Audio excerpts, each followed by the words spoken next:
mañana, bienvenidos sean todos a Edición Matinal con muchísima información este martes y con el gusto de estar acompañados hoy por Alexis Aveiro. ¿Cómo te va, Alexis? Violeta, ¿cómo te va? Buenos días. El saludo cordial a vos, a la gente que está y a la que se suma a partir de este momento. Liz Yampey, buenos días. Muy buenos días, ¿qué tal? ¿Cómo están, compañeros? Súper ¡Feliz bien. martes! ¡Feliz martes! ¡Feliz martes también para todos ustedes ahí en casa! ¿Quieren saber cómo va a estar el Hace tiempo? calor. Ahora luego ya hace calor. Mucha Está medio- humedad. Extrañaba el mate hasta ahora y se siente el calor con Sí, el mate, ¿eh? mucha humedad, mucha humedad. No, mate, no tereré. Está a Estamos como punto de para el ahogar ahí con el tereré. calor. Estamos como para el tereré. Y justamente nos vamos a todos los detalles porque hoy martes 23 de noviembre. Bueno, ¿qué nos dice meteorología? Aparentemente chaparrones en horario de la tarde. Así que nos vamos. Actualmente 25 grados, el cielo está parcialmente nublado. El sol está ahí como que quiere salir, pero se está escondiendo atrás de las nubes. La sensación térmica 25,2, la humedad es elevada, 72% a esta hora de la mañana. Vientitos en calma. Antes del mediodía vamos a llegar ya a los 32 grados y atención. Inclusive hasta las hortalizas de los productores locales. Tuvimos dos aprehensiones que a posterior la Fiscalía decretó la detención de los mismos. Primeramente a la siesta, realizando la patrulla preventiva que se está acentuando en la zona del barrio 3 de Febrero, de zona de plantación de hortalizas. Se aprehendió a un ciudadano mayor de edad de 54 años que estaba en un yuyal contiguo a las plantaciones, cuya aprehensión fue realizada por personal de esta comisaría que se incursionaron a pie, en donde divisaron a varios sujetos, de los cuales al percatarse aparentemente los más jóvenes huyeron, quedando en el lugar el ciudadano ya mencionado. Se encontró consigo 2 tiras de polietileno que contenían 12 moñitos de presunto crack, que a la reacción química del antinarcótico efectivamente se comprobó que era clorhidrato de cocaína. Posteriormente a la tardecita, ya casi noche, se procedió a la aprehensión de otro ciudadano, joven de 23 años de nombre Felipe Eulogio Gómez, uno de los 5 principales sindicados que supuestamente hurtan continuamente las plantaciones de los productores de la zona de 3 de febrero. El mismo es identificado en varias denuncias consecutivas que obran acá en los registros de la comisaría, tanto en el de la Fiscalía también. O sea, él fue visto ya en las plantaciones realizando estos hechos. Es indicado y que nunca tampoco le pudieron aprender ni demorar porque era muy amenazante. Siempre contaba con machete o arma blanca que obviamente da para temer por los productores, ¿verdad? ¿Y esta vez se encontró también un arma por él? No. En este caso a él se le aprendió en una patrulla y control rutinario, de rutina que se enfatiza en la zona, y no tenía nada consigo. ¿Estaba cerca de la plantación o no? Sin inmediaciones. ¿Hay orden de captura en su contra o no? No, hasta el momento no.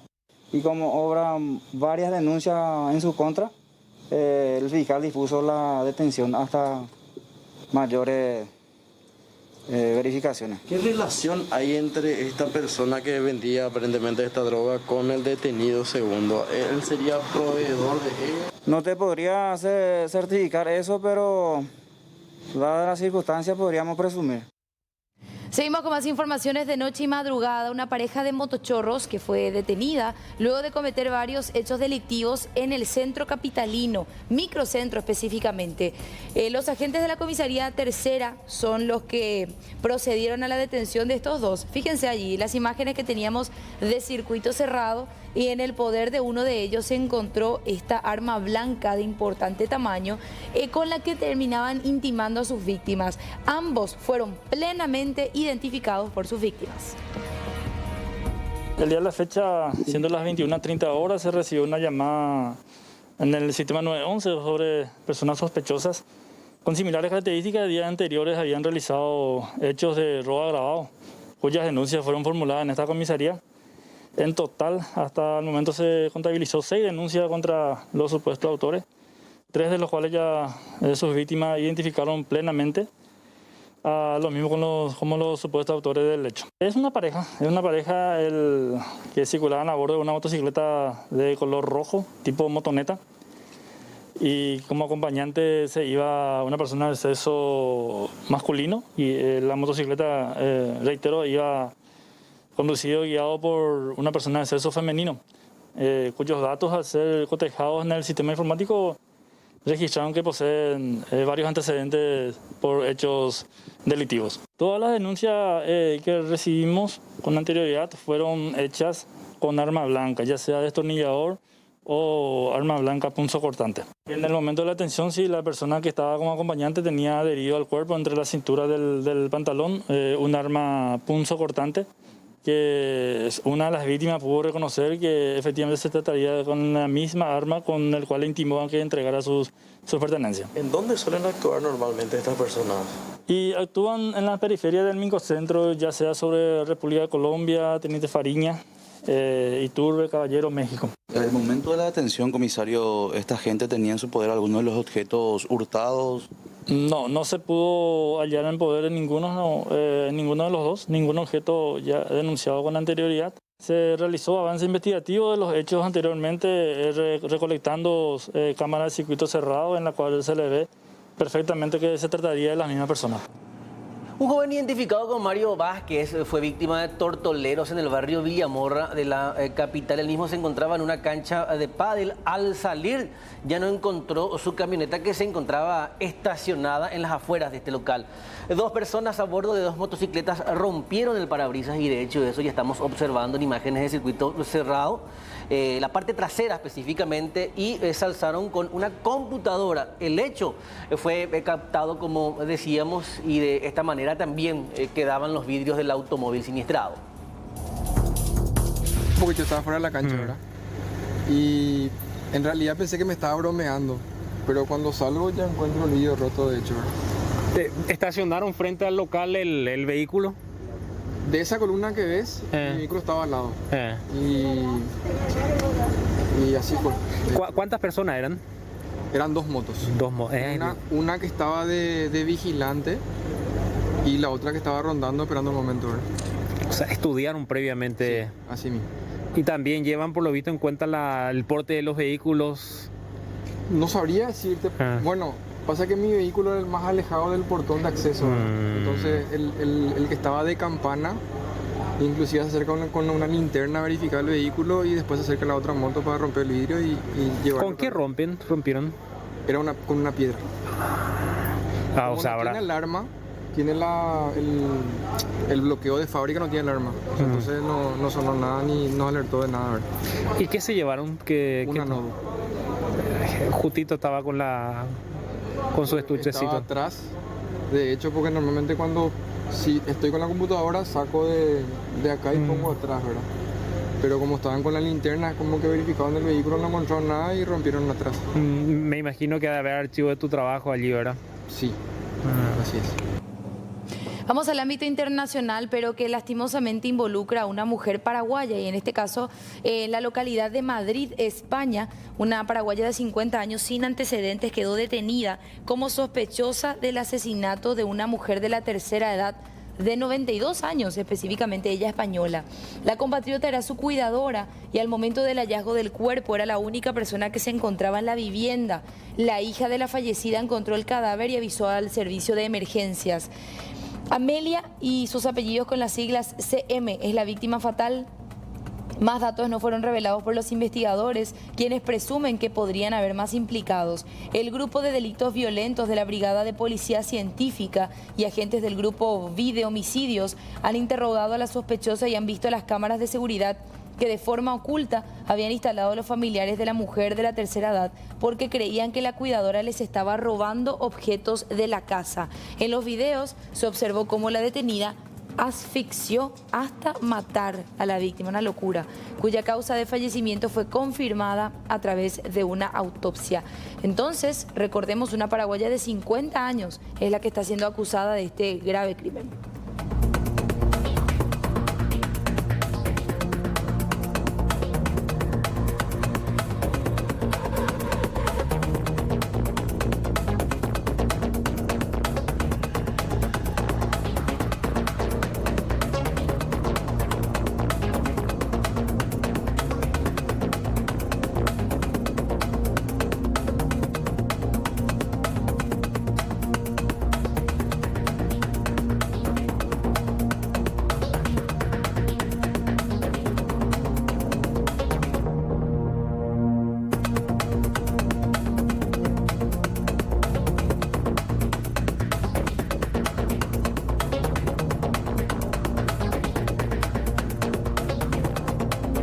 decíamos que la información se concentra en la zona de Santaní, departamento de San Pedro. Eran aproximadamente las 11 de la mañana de ayer cuando se reportaba la desaparición de un colono menonita y sus 3 peones. De hecho, uno de ellos logró escapar. Posteriormente, toma conocimiento de este plagio la Policía Nacional y a partir de ahí comienza a intervenir. Penosamente, ya adentrándose los intervinientes en una zona boscosa del cruce 6000, se encontraron con el peor escenario, el cuerpo tendido de la víctima junto con los otros 2 peones. Poco después de la medianoche se produjo el traslado de estos cuerpos hasta la morgue judicial, en donde van a ser sometidos a las pericias correspondientes a fin de determinar el tipo de arma utilizada, pero todos con signos de haber sido ajusticiados. El protocolo normalmente de hecho es de 24 horas, pero creo que sí, va a depender de la orden judicial y hasta donde se estaría saliendo para eso a las 11 de la mañana. ¿A las 12 de la mañana? A las 11, ¿sabes? ¿Se sabe si se hace hoy o...? Yo creo que a las 11 va a llegar la fiscal con la jueza y ahí nos van a decir si empezamos ya o no. ¿Podrían iniciar entonces hoy ya? Creo que sí.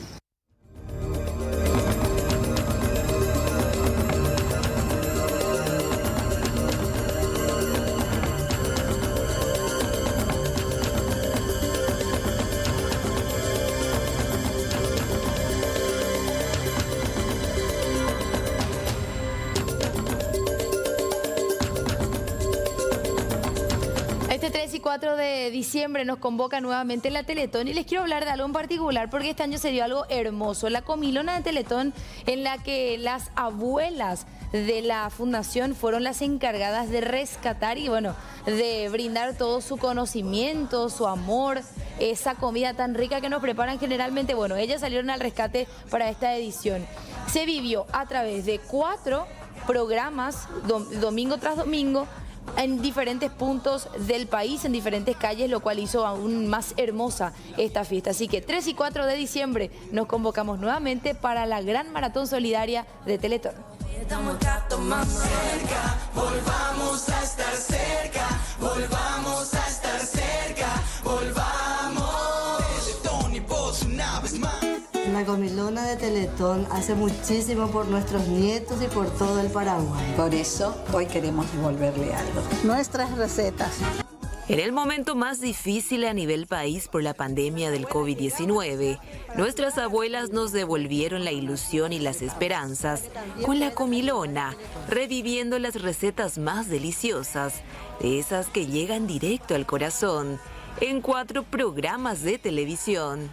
El primero desde Alto Paraná, el segundo hicimos desde Paraguarí, el tercero en Oviedo y el cuarto aquí en Asunción. Entonces hicimos en este formato y rindiendo en realidad un homenaje a nuestras abuelas, ¿verdad? A las recetas de las abuelas. Decíamos que las abuelas salieron al rescate y nos ofrecieron esas recetas que solamente ellas pueden hacer. Entonces también en ese homenaje nosotros hicimos algo que nos emociona mucho porque muchas abuelas son las que le traen a sus nietos o a sus nietas a los centros de rehabilitación y esas abuelas estuvieron allí compartiendo recetas. Entonces también estuvimos ese domingo al mediodía durante todo el mes de julio, un mes súper difícil. Recordemos que julio arrancó en el peor momento de la pandemia, vinieron las vacunas y terminamos como que más oxigenados. Ahí estuvimos nosotros también con este formato distinto de la comilona. Pese a la situación y con el 37% menos del presupuesto,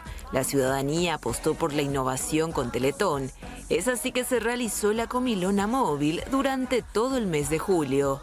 Ahí la gente también se despertó y nosotros queremos hacer una pequeña comilonita, vamos a hacer acá en la plaza, y eran comilonitas gestionadas por la ciudadanía y fue súper lindo, ¿verdad? Porque empezamos con algo así que era a distancia, era un programa de sorteos que todos los domingos hacíamos y se sorteaban diferentes premios, pero a medida que fue creciendo volvió así impresionante y en el último programa tuvimos una linda comilona acá en la fundación y también tuvimos en la costanera, tuvimos en diferentes puntos del país, entonces de ahí empezó a llamarse comilona móvil. El desafío cada año es mayor Este 2021, pese al panorama, la comilona llenó ampliamente las expectativas, teniendo en cuenta que es una iniciativa que nació en nuestro país.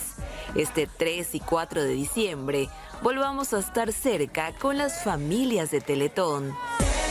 Volvamos a estar cerca, volvamos a estar cerca, volvamos. El hombre logró escapar, pidió apoyo a los agentes de la Policía Nacional, pero finalmente los asaltantes lograron escapar. Aparentemente, estos manejaban la información de que la víctima estaba transportando cierta cantidad de dinero, ya que trabaja como cambista. Se analizan cámaras de seguridad para intentar dar con el paradero de los sospechosos. Este vehículo aparentemente ya se encontraba en este lugar. Por lo visto, ellos querían interceptar. Estamos saliendo de una situación muy complicada. Tenemos cuentas que cubrir, hay que trasladar las recaudaciones a los bancos y en ese trayecto uno puede ser víctima de asalto mismo en los locales. Entonces, a mí me parece que es una situación muy delicada la que hoy nosotros pasamos. Ya le hemos advertido al gobierno de que esta pandemia de la inseguridad iba a venir, esta ola de inseguridad iba a venir si no se aplicaban las políticas de reactivación claras y concretas, ¿verdad? ¿Hablaron con el ministro al respecto ustedes? Hemos tenido una reunión con el señor ministro la semana pasada, pero hay algunas cuestiones que me parecen que se plantean de manera estúpida. Nosotros le reclamamos la inseguridad y la falta de garantías. Y él nos dice que nosotros planteemos las soluciones. Nosotros somos comerciantes, somos emprendedores, no somos entendidos en el tema de seguridad. O sea, nosotros no hicimos cursos de especialización o cursos abocados a temas de seguridad. Lo que tienen los recursos y los que se capacitaron son ellos. Nosotros en todo caso lo que le podemos apoyar es con dotar con cámaras de seguridad, lugares estratégicos o centrales de monitoreo. Hasta ahí podemos hacer, pero brindarle una política de seguridad, una estrategia de seguridad, nosotros estamos incapacitados para eso. Y varias pymes ya fueron víctimas de hechos que mencionaste, los asaltos en su local y en el trayecto al banco también. Sí, nosotros tenemos, por ejemplo, la semana pasada tuvimos 4 estaciones de servicio víctimas de asalto, una de ellas sí de un monto grande superior a los 40 millones. Tenemos también distribuidoras de productos de consumo masivos que sus repartidores son asaltados en la jornada laboral. Si bien los montos son de 5 a 6 millones, pero es constante, son 2 a 3 veces al mes. O sea, genera un perjuicio muy grande. Si al funcionario en el hecho delictivo, en el asalto, sale lastimado o llega a fallecer en el asalto, ustedes se imaginan el problema que se va a tener. Entonces nosotros necesitamos garantías del gobierno para que podamos seguir trabajando. ¿Qué hacer, ya que recibieron esa respuesta de Yussi? Y mira, ahora vamos a redactar una nota. El día de ayer hemos hecho público nuestra indignación ante la falta de resultados. Vamos a redactar una nota no al presidente de la República, al ministro del Interior y también a las autoridades locales, aquí al intendente de Ciudad del Este y al gobernador del Alto Paraná, donde vamos a manifestar nuestra gran preocupación. Se conformó un Consejo de Seguridad, vamos a ver la agenda de ese Consejo de Seguridad, qué podemos nosotros aportar. Entendemos también que no podemos tirar toda la responsabilidad sobre ese sector, el sector público, pero debemos de trabajar urgentemente en esto, porque no solamente los hechos de asalto es lo preocupante.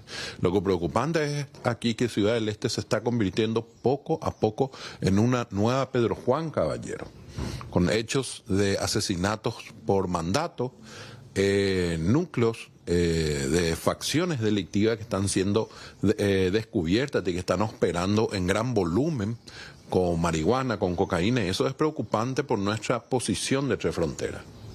Muchas gracias. Presentación de las MIPYMES.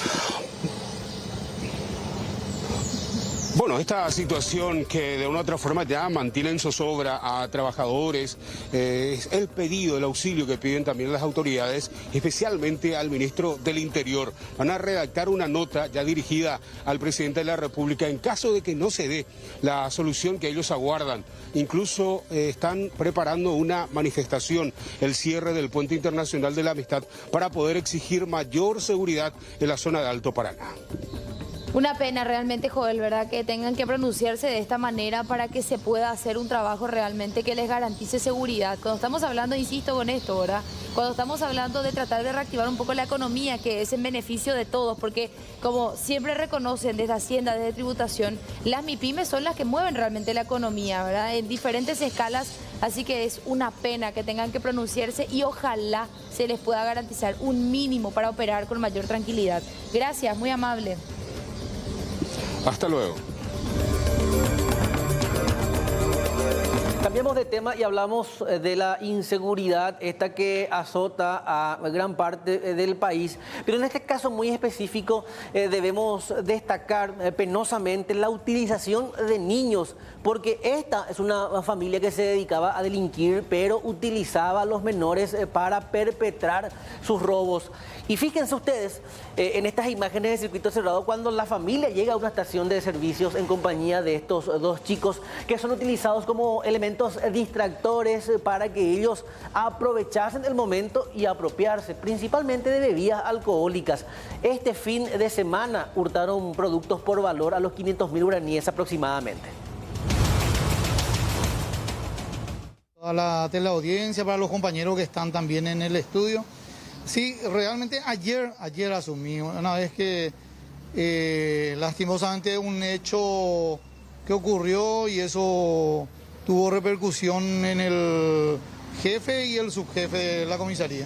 El cambio se da entonces como consecuencia el millonario robo ayer a la caja de jubilados de IPS entonces, comisario. Sí, realmente es solamente a modo de reorganizar los trabajos y poder continuar con los trabajos preventivos así como corresponde, ¿verdad?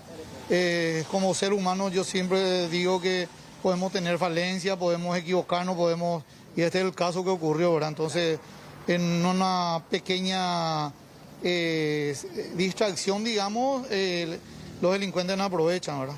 Bueno, comisario, ya que estamos, empezamos ya con algunas informaciones y tiene que ver con este hecho que implica una familia entera de supuestos bolsoneros. Usted tiene en el video de momento, ¿dónde habría ocurrido esto, comisario? Sí, justamente yo me estaba enterando, interiorizando los casos que estaban ocurriendo y me estaban comentando la gente de que hacen el servicio externo, los intervinientes en este caso, o sea que no hubo interviniente en este caso realmente, pero la gente del servicio externo, hablando de patrulleros, ¿verdad? Entonces sí se tuvo conocimiento del hecho del famoso bolsoneros o bolsoneras que se estaba cometiendo, o sea, se cometió en una estación de servicio, la emblema Compasa acá de la jurisdicción. Pero denuncia por escrito no recibimos, solamente ya por redes sociales y ya una vez ya consumado el hecho y según... Seguimos con este tema y hablamos ahora de qué manifestaron las víctimas y en este caso muy específico hablamos de un local en el cual ingresaron estas personas y se llevaron whiskies en gran cantidad, sumando así ya la cifra del $500,000. Esta mañana Judy Colexa conversaba con la víctima. Y aparentemente son sus padres, ¿verdad? Disculpe, buenos días, ¿verdad? Aparentemente son sus padres, en realidad, ¿verdad? Porque las criaturas aparentemente eran totalmente instruidos. Están totalmente instruidos, ¿verdad? De lo que hacían sus padres. No sé si usted se fijó, ¿verdad? De cómo el padre metía las bebidas dentro de lo que era acá, ¿verdad? Metía dentro de sus pantalones, ¿verdad? La criatura viene a mirarlo, pero parecía que para él era normal. ¿Y con qué se alzaron finalmente? Y se alzaron con 3 whiskies, por decirlo, ¿verdad? Para nosotros el valor de un 500.000, ¿verdad? Es un valor ínfimo, ¿verdad? Pero el tema está alertarle también a la ciudadanía, ¿verdad? A los comerciantes, ¿verdad? Que están alrededor nuestro, como también en el departamento central, ¿verdad? Y bueno, a la ciudad aledaña, ¿verdad? Porque esta gente están involucrada totalmente en eso. No sabemos si las criaturas son hijos de ellos o qué sé yo, le tienen a ellos como para poder tipo hacerlo trabajar, ¿verdad? Y remunerarlo, por decirlo, ¿verdad? De todos modos son menores. Son menores, eso es lo más preocupante, instruirle ya a esta edad tan temprana. Ahora, José, ¿cuándo pasó esto? Eso pasó la fecha 21 a las 10:31. Un domingo, ¿verdad? Un día domingo, así mismo es. Nadie esperaba de un día así, ¿verdad? Que vengan así clientes en esa... Pero pareciera ser que cuando ellos estaban acá adentro no había ningún encargado. No, porque teníamos muchos clientes afuera. Entonces nosotros los encargados de acá también salimos a ayudar afuera, ¿verdad? Así mismo es. Pero ya en la salida se ve que se encuentra con uno de los trabajadores quien le cobra una botella de agua aparentemente a la mujer. Porque solamente la señora se encarga, dice, esto traigo, cobrame ya nomás acá, le dice, ¿verdad? Pero los cuatro integrantes de la familia, ¿verdad? Ingresan acá, pero ¿quién va a decir que una familia así, ¿verdad? Normal, lleve así cosas así por ese monto, ¿verdad? Una nueva estrategia se puede decir para despistar. Vamos a decir que es una nueva estrategia, así mismo. Gracias, José, por recibirnos y por darnos estos detalles. Por favor, a ustedes, ¿verdad? El tema es alertar a los conciudadanos, ¿verdad? A los comerciantes, ¿verdad? Sí. A que se cuiden, eso no es el tema. Ahí está. Amalia. Y aparentemente son sus padres, ¿verdad? Disculpe, buenos días, ¿verdad? Aparentemente son sus padres, en realidad, ¿verdad? Porque las criaturas aparentemente eran totalmente instruidos. Están totalmente instruidos, ¿verdad?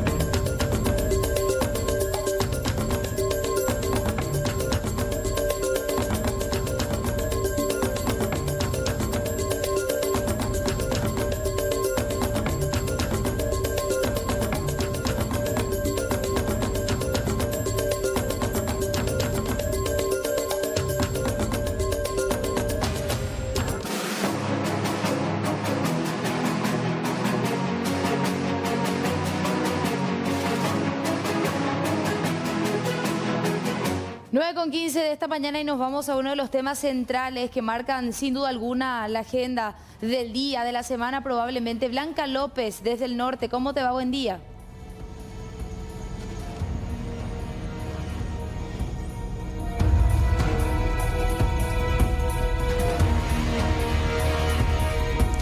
Muy buenos días y bueno, la señal es un poco fluctuante aquí en el lugar, estamos en una zona muy baja, estamos ya en la estancia en donde ocurrió el secuestro y también donde posteriormente ocurre el homicidio. Comisario del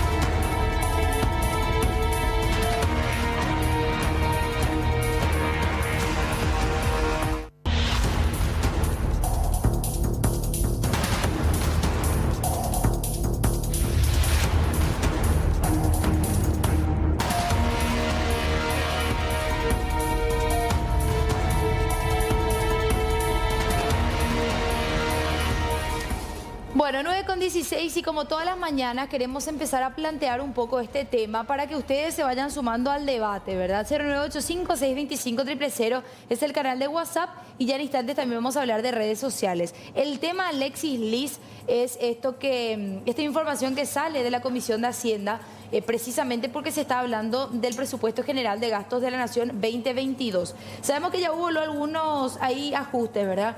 Se saca plata de la educación para pagar deudas con los sanatorios privados. Los famosos redireccionamientos. Exactamente. Y uno en particular, porque lo de Sur estaba en riesgo, entre comillas, para muchos, hoy se propone que se podría financiar con gastos de salud y más específicamente con gastos de hospitales referentes como Itagua, clínicas, entre otros. De hecho, los referentes de esos principales centros asistenciales ya salieron al paso de esta posibilidad de redestinar los recursos de salud a los Juegos ODESUR. Es decir, ponen en tela de juicio o hacen la comparación de las necesidades, por ejemplo. Esto puede afectar y repercutir directamente inclusive en las camas de terapia intensiva, la asistencia a personas con COVID y otras enfermedades.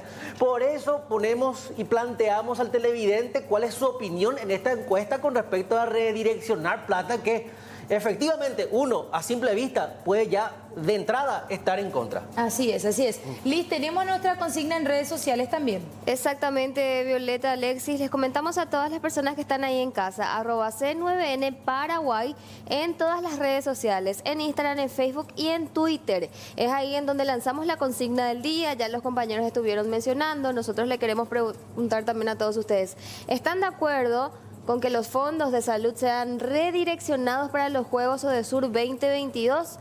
Hasta el momento, y atención con esto, el 87,3% no está de acuerdo, mientras que un 12,7% nos dice que sí.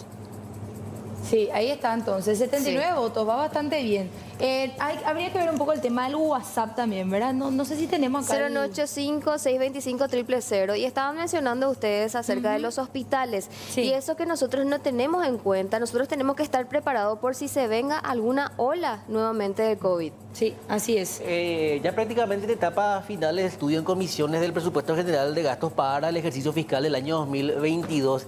Y es el punto y el momento más sensible muchas veces para los redireccionamientos e inclusive para el ingreso de fondos. Es el momento en el cual también aprovechan los legisladores para tratar de sacar rédito político en su momento, congraciándose con sectores que piden aumentos o otro tipo de reajustes salariales. Por ejemplo, Juan Darío Monjes es el senador que es presidente de la bicameral de presupuesto este año. El año pasado fue el diputado Tadeo Rojas. Este año ya pasó a Cámara de Diputados, ya se empezó a debatir. Y entiendo que este tema se tenía que tratar también después, ¿verdad? Obviamente en comisiones del Senado, etcétera. Vamos a hablar, de hecho, con un legislador para saber un poco si realmente cuál es la postura y cómo se pretende hacer. Porque leo que Camilo Pérez, que es presidente del Comité Olímpico Paraguayo, dice que los Juegos Odesur no se pueden financiar de esta manera, atendiendo a que se financian con fondos del FONACIDE, que son para infraestructura, y no con fondos corrientes, como en este caso son los de salud. Están en tela de juicio unos 150.000 millones de guaraníes, específicamente. Ahora, no sabemos si esa plata va a ser para introducir al FONACIDE de esa manera, financiar, porque pueden buscar los mecanismos. Claro, pueden pedir un aumento para la FONACIDE y finalmente ese es el aumento que después pueda ser destinado a los Juegos Odesur. Igualmente sería un despropósito, Alexis, porque vos ya estás quitando... Triangular esa plata. No, pero igual sería un despropósito, porque vos ya quitas de educación, según el presupuesto, para mandar a gastos de sanatorios privados, que es la otra reasignación que está también con muchas críticas de por medio. Son recursos para vacunas y pago de gratificaciones algunos. Sí, por eso te digo, o sea, ya pásalo con el FEI, con el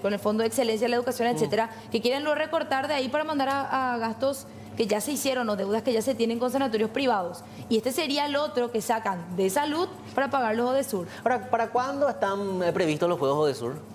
Y eso es lo que la fecha tentativa. Vamos a mirar un poco. Vamos a ver un poco. Juegos Odesur 2022. ¿Para qué? Dame qué tiempo. Odesur 2022. Mira que para los atletas ya construyeron un viaducto. Octubre del 2022 sería.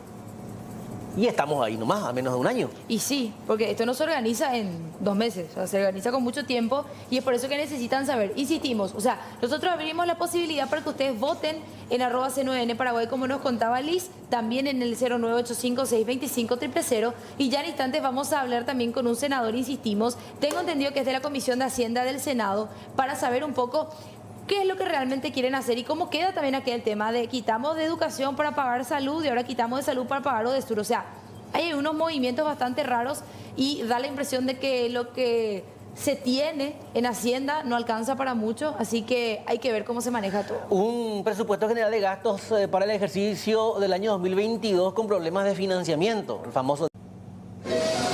¿Qué tal, Violeta? El saludo también para todo el equipo. Y eso sí, ya veían ustedes al doctor Agustín Saldívar, quien es jefe del departamento de trasplante, en este caso del Hospital de Clínicas, y también todo su equipo para hablar acerca de los pacientes, en este caso, que fueron beneficiados, y uno específicamente de 32 años, quien sigue un tratamiento de diálisis, o seguía un tratamiento de diálisis desde hace ya varios años, pero ahora, afortunadamente, podríamos decir que fue beneficiado con un trasplante, y hablamos de que puede haber vida después de la muerte. Doctor Agustín Saldívar, ¿cómo está? Buen día. Buenos días para vos, Leila, para los compañeros del panel y realmente para nosotros.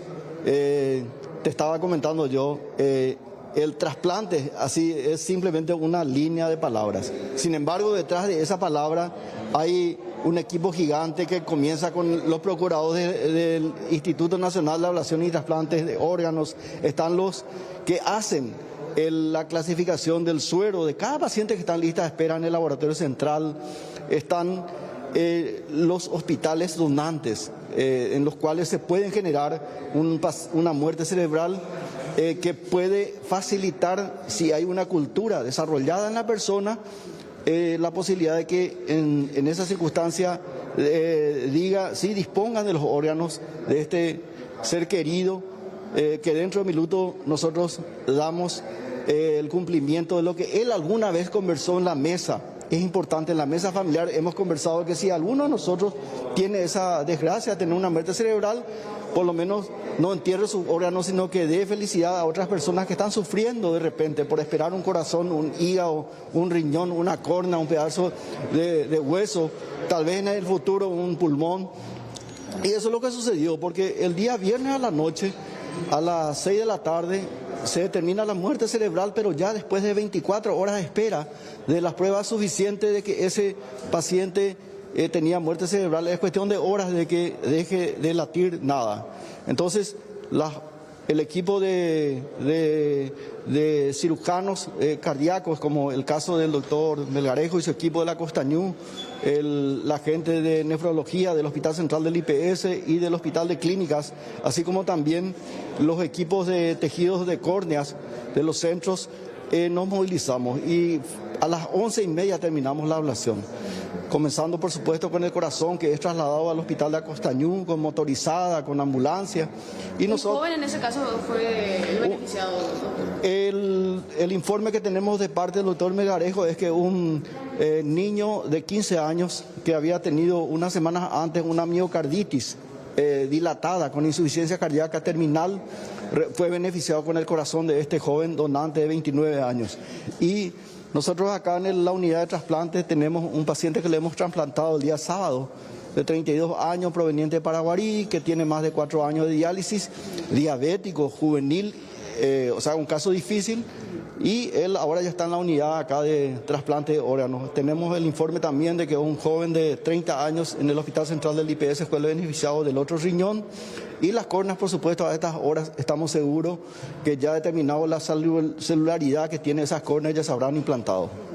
Ahora, doctor, para hablar un poco específicamente del caso que les compete a ustedes también, este hombre que recibió el riñón, ahora en qué estado se encuentra, cuál va a ser el tratamiento que él va a seguir a partir de ahora. Desde el punto de vista del trasplante en sí, nosotros por lo menos una vez que,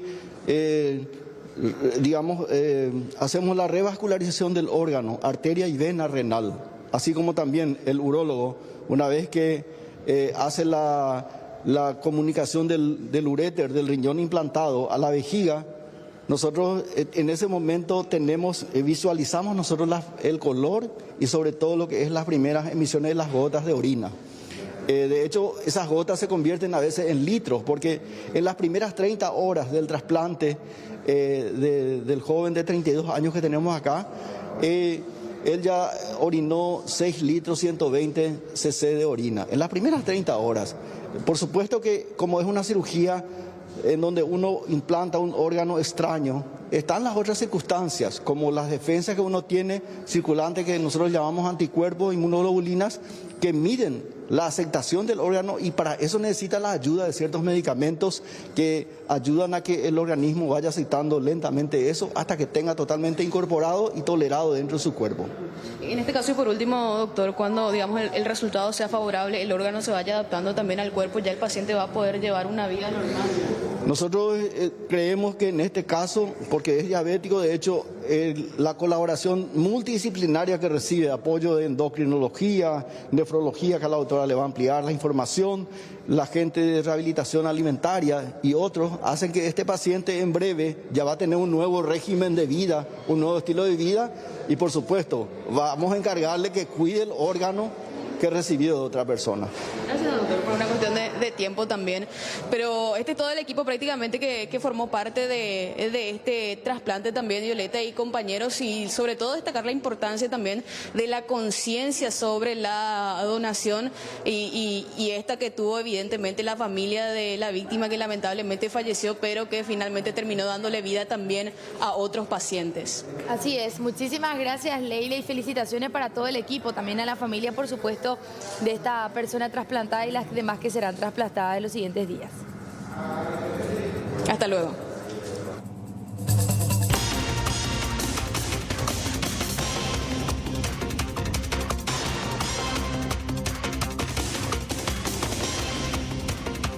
Y un tema sumamente positivo, ahora nuevamente tenemos que hablar de la inseguridad y ya rápidamente establecemos un contacto en vivo y en directo. Yudico Lexa, ¿en dónde estás?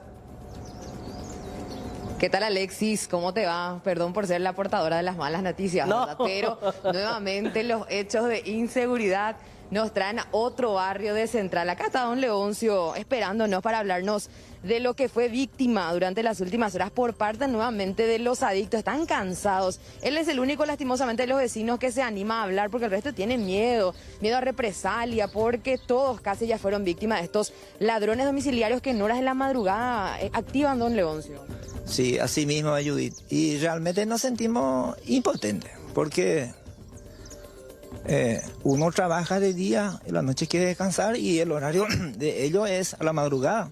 Ellos recorren como si fuese su casa acá, entrando en casa ajena. Pues por ejemplo, es mi lugar de trabajo y no es la primera vez, son varias veces. Y puedo decirte que no se hizo nada. Yo hice en su momento la denuncia, pero yo creo que le sobrepasa a la autoridad de acá. Los muchachitos son adictos. Exacto. Ahora, don Leoncio, vos sos electricista acá del barrio, a vos te perjudica porque ingresa a tu taller y se alza con tus elementos.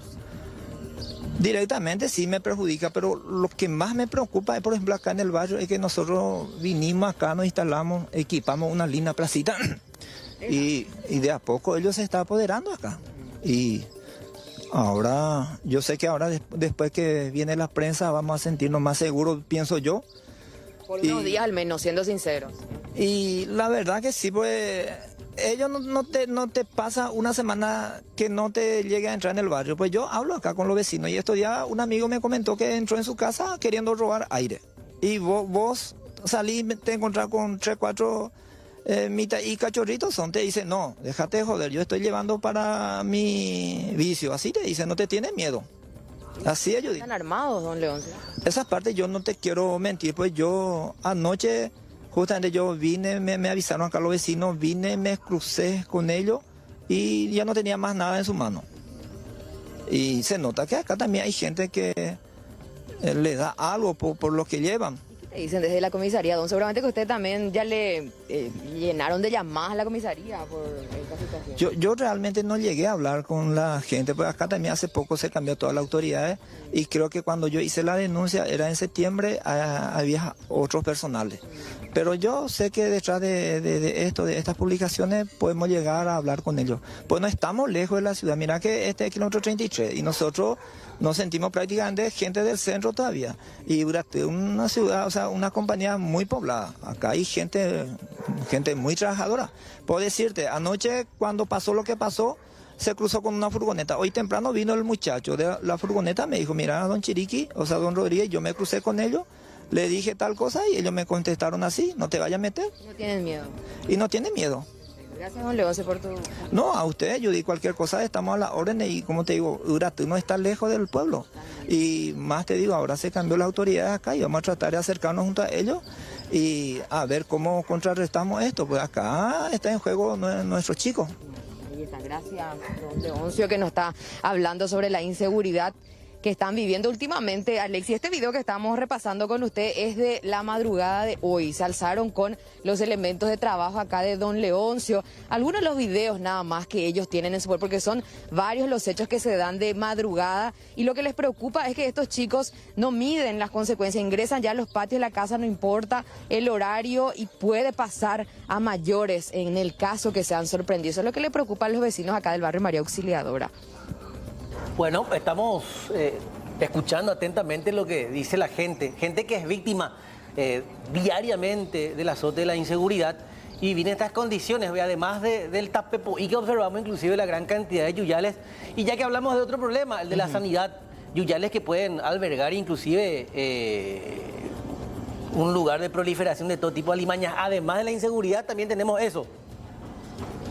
Claro, aparte eso sirve como aguantadero, ¿verdad? Sin embargo, acá nos dice don Leoncio que ellos así a la vista están, no es que ellos utilizan acá el yuyal, ellos se juntan, mira, vamos a mostrar un poco con justo, en aquella placita, y eso también es lo que le está molestando a los vecinos, Alexis, porque ya no pueden ellos sentarse ahí con los chicos a la tarde, porque ya se juntan allí los chepis a consumir sus drogas, así a la vista de todos los vecinos. Bueno, Judith, completo como siempre, muchas gracias. Dale, señor, hasta luego.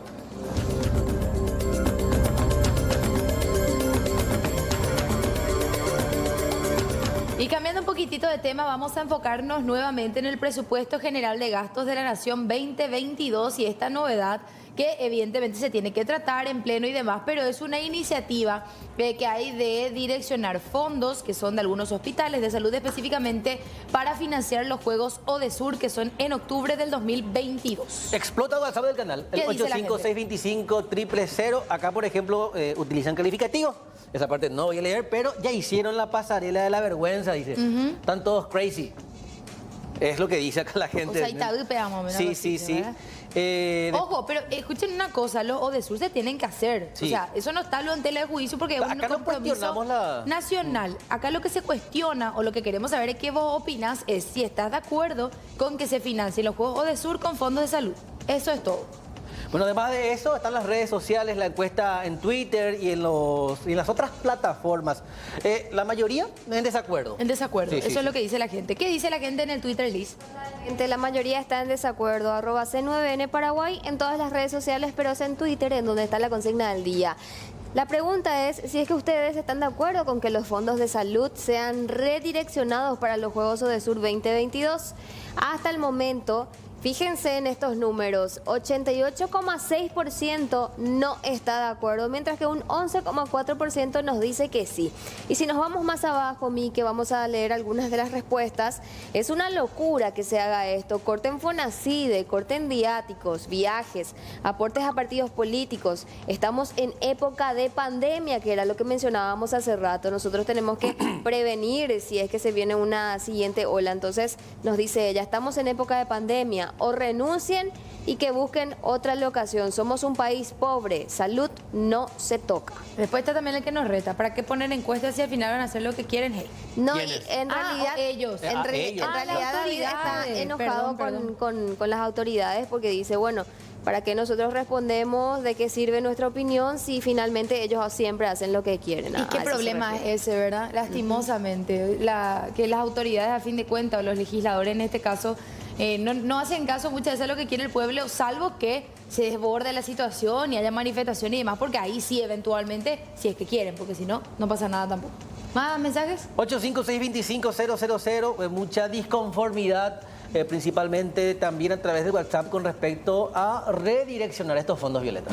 Nosotros en instantes vamos a tener un contacto vía Zoom con un legislador también que conforma la Comisión de Hacienda del Senado para saber un poco cuál es la postura, qué es lo que realmente se quiere hacer, si es que está de acuerdo también con esta opinión que tengo entendido fue vertida por Juan Darío Monjes, que es de la Comisión de Hacienda también del Senado. Vos sabés que siempre se plantea la siguiente situación cuando hacemos encuestas relacionadas a lo que debe tratar el Congreso. Y acá lo primero que dice la gente es ¿por qué no recortan de sus salarios? También es otro sentir de la gente. ¿O por qué no se recorta de gastos rígidos? ¿Verdad? Que es el eterno problema. Los políticos deberían ser atendidos en el sector público, dicen, el sistema público de salud. Bueno, Gaby Vargas Talavera, que ella es la campeona, creo, de ajedrez, ¿verdad?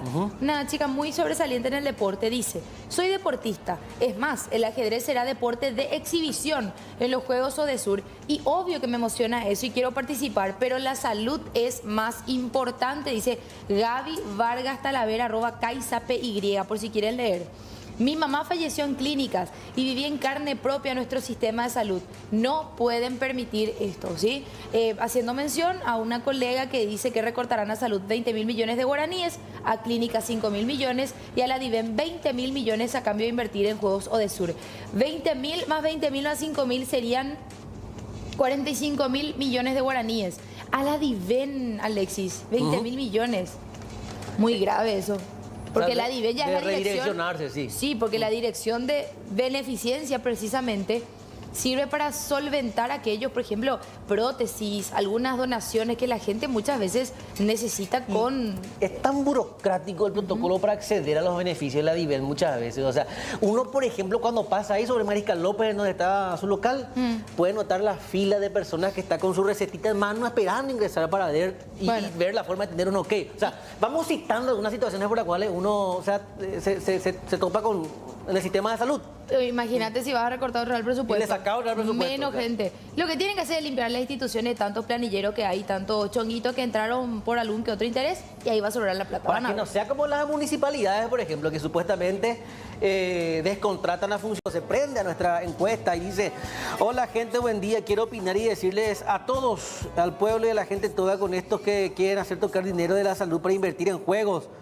Imagínense, por Dios, eso quiere decir que no les importa la salud del pueblo, dice otro mensaje. ¿Cómo si es pandemia? También otro mensaje así. Ahora la gente está finalmente respondiendo. Sí. Acá. Ahí en el Twitter también hay algunos mensajes, ¿verdad, Liz? Sí. C9N Paraguay, Instagram, Facebook, Twitter. También les recordamos, por si es que quieren ver nuevamente alguno de los videos o de los temas que estuvimos tocando esta mañana, www.c9n.com.py. Además, que nos pueden ver en vivo y en directo. Vamos entonces a la encuesta del día. ¿Estás de acuerdo con que los fondos de salud sean redireccionados para los Juegos ODESUR 2022? Hasta el momento, y esto sigue igual, desde el inicio hasta este momento, y eso que ya los votos van subiendo también la cantidad de personas que están participando. El 88,9% no está de acuerdo, mientras que un 11,1% sí está de acuerdo. Vamos a ir leyendo algunos de los mensajes también. Sí. Por ejemplo, Humberto: señores, esto pues es ridículo, es inconcebible. Hay millones en gastos superfluos en el Estado para que justo deban tocar el presupuesto de salud y educación, es lo que nos dice Humberto Ortiz. Y se respetan también cada uno de los comentarios. Muchísimas gracias a todas las personas que se animan a comentar, porque además de la votación, también nosotros les instamos a todos ustedes a que voten y a que comenten, porque la opinión de ustedes es sumamente importante y eso también genera el debate de la mañana. Bueno, y a propósito de este tema, queremos saludar ya al senador Stefan Rasmussen, que es de la Comisión de Hacienda del Senado precisamente. Senador, ¿cómo le va? Gracias por el tiempo. ¿Qué tal? Muy buen día. Un saludo ahí a la mesa, Alexis, Violeta, y a toda la teleaudiencia de C9N. Un gusto de estar con ustedes. El gusto es nuestro, senador. Bueno, cuando uno lee el copete de la información ya genera reacción, senador. ¿Destinarán o pretenden destinar plata de salud a los Juegos ODESUR? O sea, uno no está en contra de la realización de estas jornadas olímpicas, pero finalmente, ¿cuál es la postura más bien de usted con respecto a su posición? Bueno, a mí me parece muy interesante la discusión. Primero, que eso no es cierto. No es cierto que fondos de salud van a ir a ODESUR, ¿verdad? Los fondos que van a ODESUR, que inicialmente estaban como saldo de caja de FONACYDE, obras, digamos, el concepto, ¿verdad? Fueron destinados mayormente a la Corte Suprema de Justicia para construcciones, primero que es solamente para obras, ¿verdad? Porque es parte del FONACYDE. El FONACYDE se divide, digamos, en diferentes fines según la ley. Y hay una parte, digamos, se llama FONACYDE Obras, que puede ir solamente lo que se llama en el clasificador presupuestario el objeto de gasto 500, que es construcciones, inversión física, ¿verdad? Entonces no es cierto que se va a sacar de salud ni de DIVEN los fondos para ODESUR.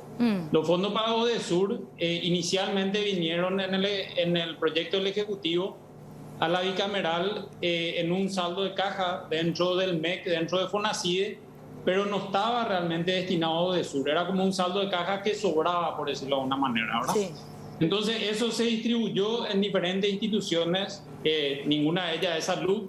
Se distribuyó en la Corte Suprema de Justicia para obras, INDER para compra de tierra, Instituto Paraguayo del Indígena para compra de tierra, la Fiscalía para obras, la Justicia Electoral para obras, y después de decidir eso en la bicameral, se acercó el Ejecutivo y dijo: no, ese saldo yo voy a usar para ODESUR, que realmente el Congreso no sabía. Entonces lo que hizo la Comisión ahora de Hacienda de la Cámara de Senadores es revertir todas esas obras de la Corte Suprema de Justicia, de la Fiscalía, del Tribunal Superior de Justicia Electoral y demás, y enviar eso al objeto de gasto de obras ODESUR. Pero no es cierto que los fondos de salud ni de DIVEN se van a usar para las obras de ODESUR. Me parece que es muy importante aclarar esto, y cualquier miembro de la Comisión de Hacienda, más el dictamen mismo de la Comisión de Hacienda así lo establece, digamos, ¿verdad? Obviamente esto se va a votar otra vez mañana y se va a definir cómo queda finalmente, porque la plenaria es la que tiene que definir, ¿verdad? Pero me parece muy importante aclarar que los fondos que fueron destinados a ODESUR dentro de la Comisión de Hacienda y Presupuesto de la Cámara de Senadores no estaban en salud, sino que estaban en obra de infraestructura en otras instituciones. Sí, yo me había quedado precisamente con ese tema, senador, pero ayer, por lo visto, sale esta nueva versión y se la adjudican, de hecho, a Juan Darío Monge, que es presidente de la bicameral, y a lo cual responde también el presidente del Comité Olímpico Paraguayo. Por eso me extraña y quisiera saber dónde empieza a correr esta versión, quién es el que trata de instalar esto. No, la verdad que yo desconozco eso, ¿verdad? Yo leí también por medios de comunicación para esta información. Lo que probablemente creó cierta confusión es que hubo discusión en varios fondos, digamos, ¿verdad? Estaban los fondos de FONACIE, Obras ODESUR, estaban los fondos del FEI y estaban otros fondos que eran de aduanas y demás, ¿verdad? Sí. Pero para no confundirle a la ciudadanía, ¿verdad? Específicamente los fondos FONACIE, obras que van destinados a ODESUR, en ningún parte, digamos, de este proceso legislativo, ni en la bicameral, ni en la Cámara de Diputados, fueron designados a salud, ni a la DIVEN. O sea que ahora no se está revirtiendo fondos de salud ni de DIVEN a las obras de ODESUR, ¿verdad? Esas obras eran, repito, de la Corte Suprema de Justicia, Tribunal Superior de Justicia Electoral, la Fiscalía, diferentes instituciones, INDER para compra de tierras, INDI para compra de tierras, diferentes instituciones que solicitaron fondos adicionales. Como existía ese saldo de caja, eso se distribuyó, digamos, a esas instituciones, pero después cuando vino el reclamo justo, digamos, de la ODESUR, decían, no, este dinero va a ser destinado a ODESUR, cosa que el Congreso no sabía porque el Ejecutivo no envió asignado a ese objeto del gasto. Entonces se revirtió todo eso ahora en la Cámara de Senadores y se asignó, digamos, a obras ODESUR, ¿verdad? Pero, repito, ¿verdad? Los fondos que se van a destinar, 132.000 millones de guaraníes a ODESUR, son de la fuente de financiación FONACIE de obras que no fueron destinadas a salud en ningún momento de este proceso legislativo. Ahora, senador, de alguna u otra manera existe un redireccionamiento de ese saldo de caja. Estamos hablando de obras, pero no precisamente de salud, sino, como mencionaba usted, Tribunal, Corte Suprema de Justicia y otras instituciones, pero estas no eran urgentes. Entonces, en ese sentido, usted destaca que el reclamo fue puntual y entonces ahí se destinó esa plata. ¿Cuánta plata es? Específicamente los sur son 132.000 millones de guaraníes, ¿verdad? Alrededor de, no sé, 19, 18 millones de dólares, ¿verdad? Pero esto, digamos, dentro del presupuesto, esta es la discusión, ¿verdad? Una cuestión de prioridades, ¿verdad? Porque finalmente, obviamente los recursos son limitados y, digamos, las necesidades y los pedidos, digamos, de todas las instituciones, obviamente son ilimitadas, ¿verdad? Entonces, claro. Lo que se hace es se prioriza, ¿verdad? Entonces, se priorizó por un lado, digamos, a falta de la información de ODESUR, surgió la información de ODESUR, entonces se priorizó nuevamente ODESUR y se dejó de lado efectivamente otras obras, ¿verdad? Que fueron solicitadas por otras instituciones, ¿verdad? Lo mismo pasó con el FEI. Sí hay otra discusión importante en cuanto a salud, que el propio ministro de Salud está pidiendo que se reprogramen fondos de medicamentos y vacunas para servicios personales, gratificaciones y bonificaciones, que son 150.000 millones de guaraníes, que particularmente nosotros no estamos de acuerdo. Veremos cómo sale la discusión mañana en el plenario. Pero son todas discusiones diferentes, digamos, ¿verdad? Claro. O sea, yo creo que por ahí viene la confusión, ¿verdad? De repente uno habla del presupuesto, efectivamente hay una parte de salud que se está discutiendo, que si se va a salario o se va a medicamento y vacuna. Nosotros estamos a favor de que se vaya a medicamento y vacuna porque es una necesidad urgente, repito, es una cuestión de prioridad.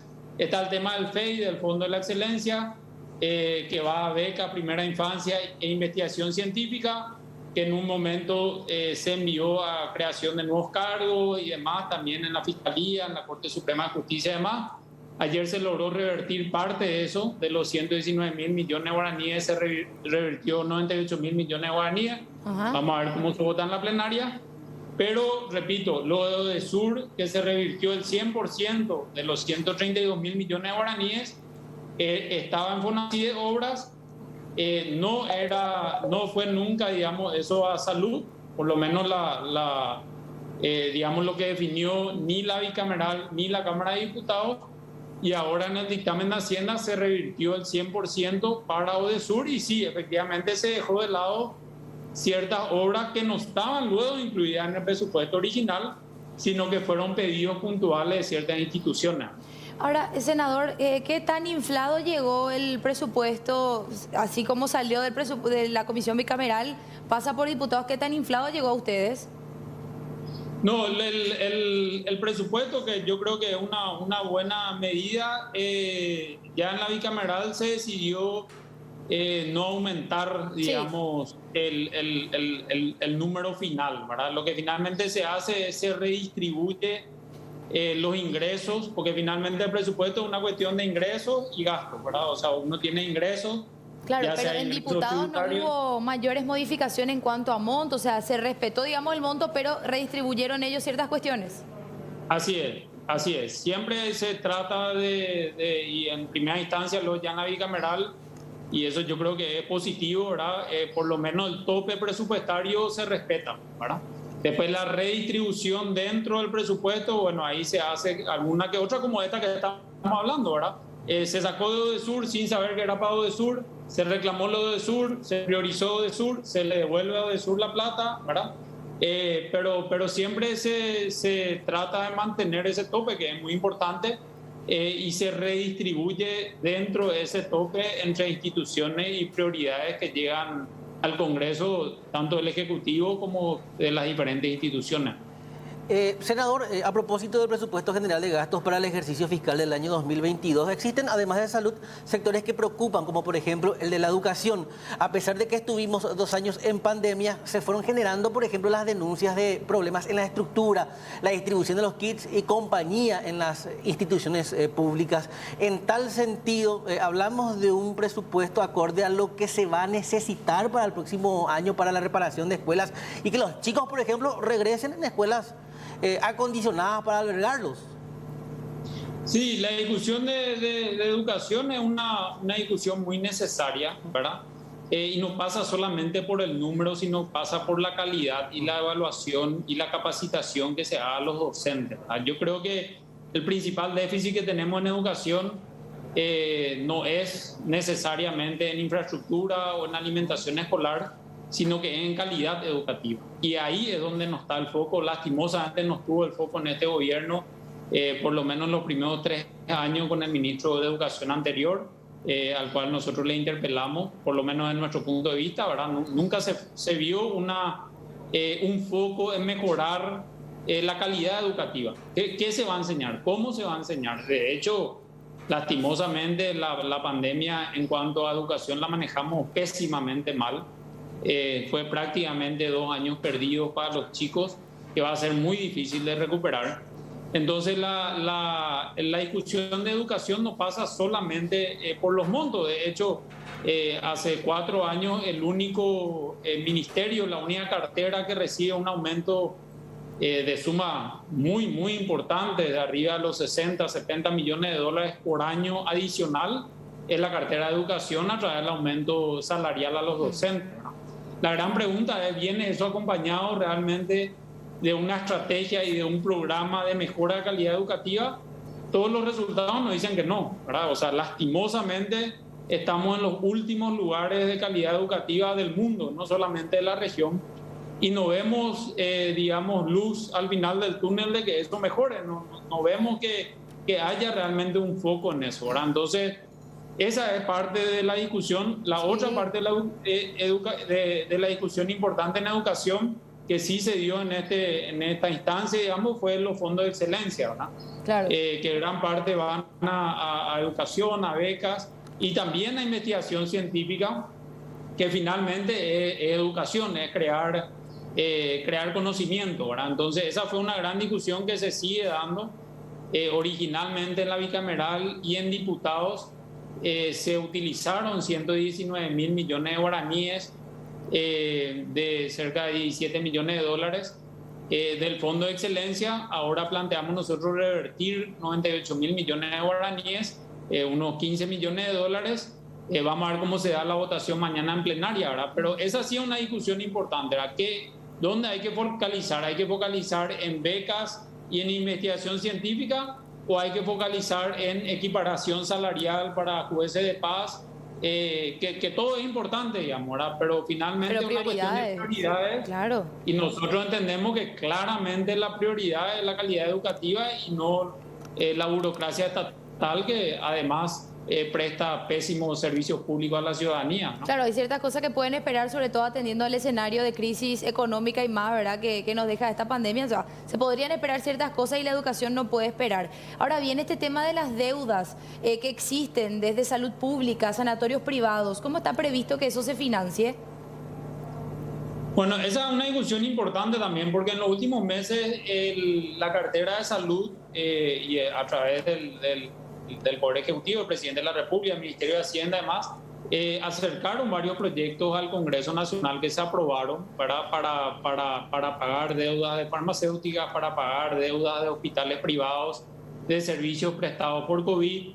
Se aprobó nueva deuda, de hecho, en el presupuesto 2022, digamos de manera excepcional, hay 600 millones de dólares de préstamo, que generalmente, históricamente, siempre esos, 1.200 millones de dólares de préstamo en total, que generalmente de déficit, ¿verdad?, que es el 3% del PIB, que generalmente eso siempre iba a inversión física al MOPC, ¿verdad? Pero de manera excepcional, tanto el año pasado, este año y el año que viene, parte de eso va a salud, alrededor de 250 millones de dólares va a salud, en parte a pago de medicamentos, a pago de vacunas, que todavía tenemos que seguir comprando, obviamente, y también en parte a mantener la infraestructura de salud, tanto la infraestructura física como la infraestructura de recursos humanos, ¿verdad? La discusión que sí se está dando ahora es que a última hora el ministro de Salud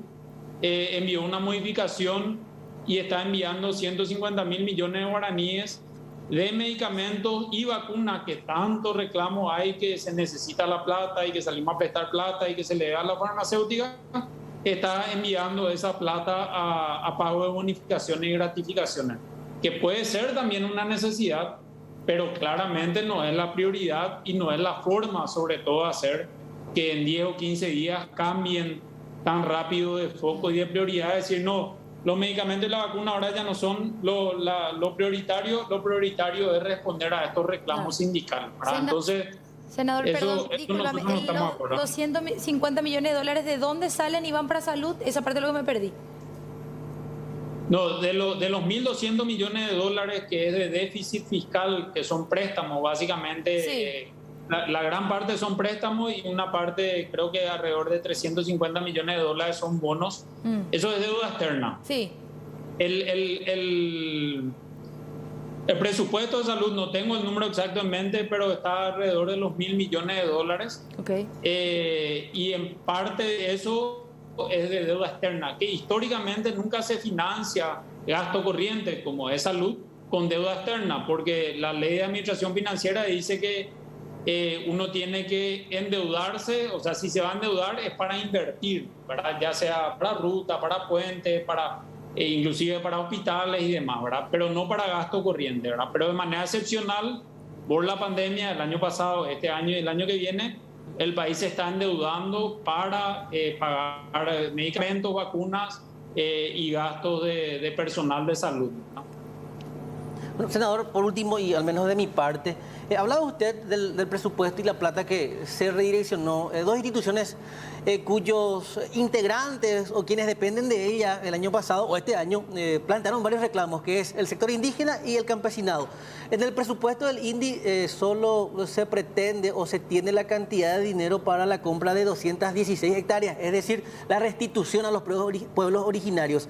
Pero ahora, con respecto al INDER y al sacar o al redireccionar el dinero, ¿esto no afecta a la compra de tierras prevista para el año que viene?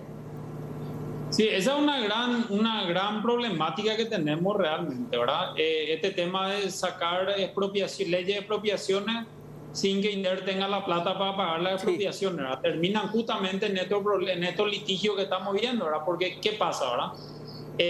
Se presenta una ley de expropiación y se dice, bueno, vamos a expropiar esta, por decir, 1.000 hectáreas para X cantidad de familias. Pasa la ley, se expropia, digamos, por ley, y finalmente el INDER tiene que pagarle al propietario el precio acordado, el precio que se llegó a través de una tasación del MOPC, ¿verdad? Y pasan 5, 10, 15 años y el INDER nunca paga esa tierra, ¿verdad? Entonces finalmente el propietario dice, no, ¿verdad? O sea, o me pagas la tierra, ¿verdad? Que es lo que corresponde, o me devuelves la tierra, ¿verdad? Entonces ahí hay una problemática muy grande que lastimosamente ningún gobierno, por lo menos en los últimos, en toda esta era democrática, ¿verdad? Más de 30 años, tomó en serio esta cuestión del INDER, de la tierra, del INDI, ¿verdad? Esto hay que sentarse en una mesa, armar un plan y decir, bueno, el INDER necesita 300 millones de dólares, ¿verdad? Y solucionemos el problema, ¿verdad? O sea, paguémosle al que le expropiemos, o hay que expropiar nueva, o hay que vender tierra que digamos que hay ocupantes que no son de la reforma agraria y demás, ¿verdad?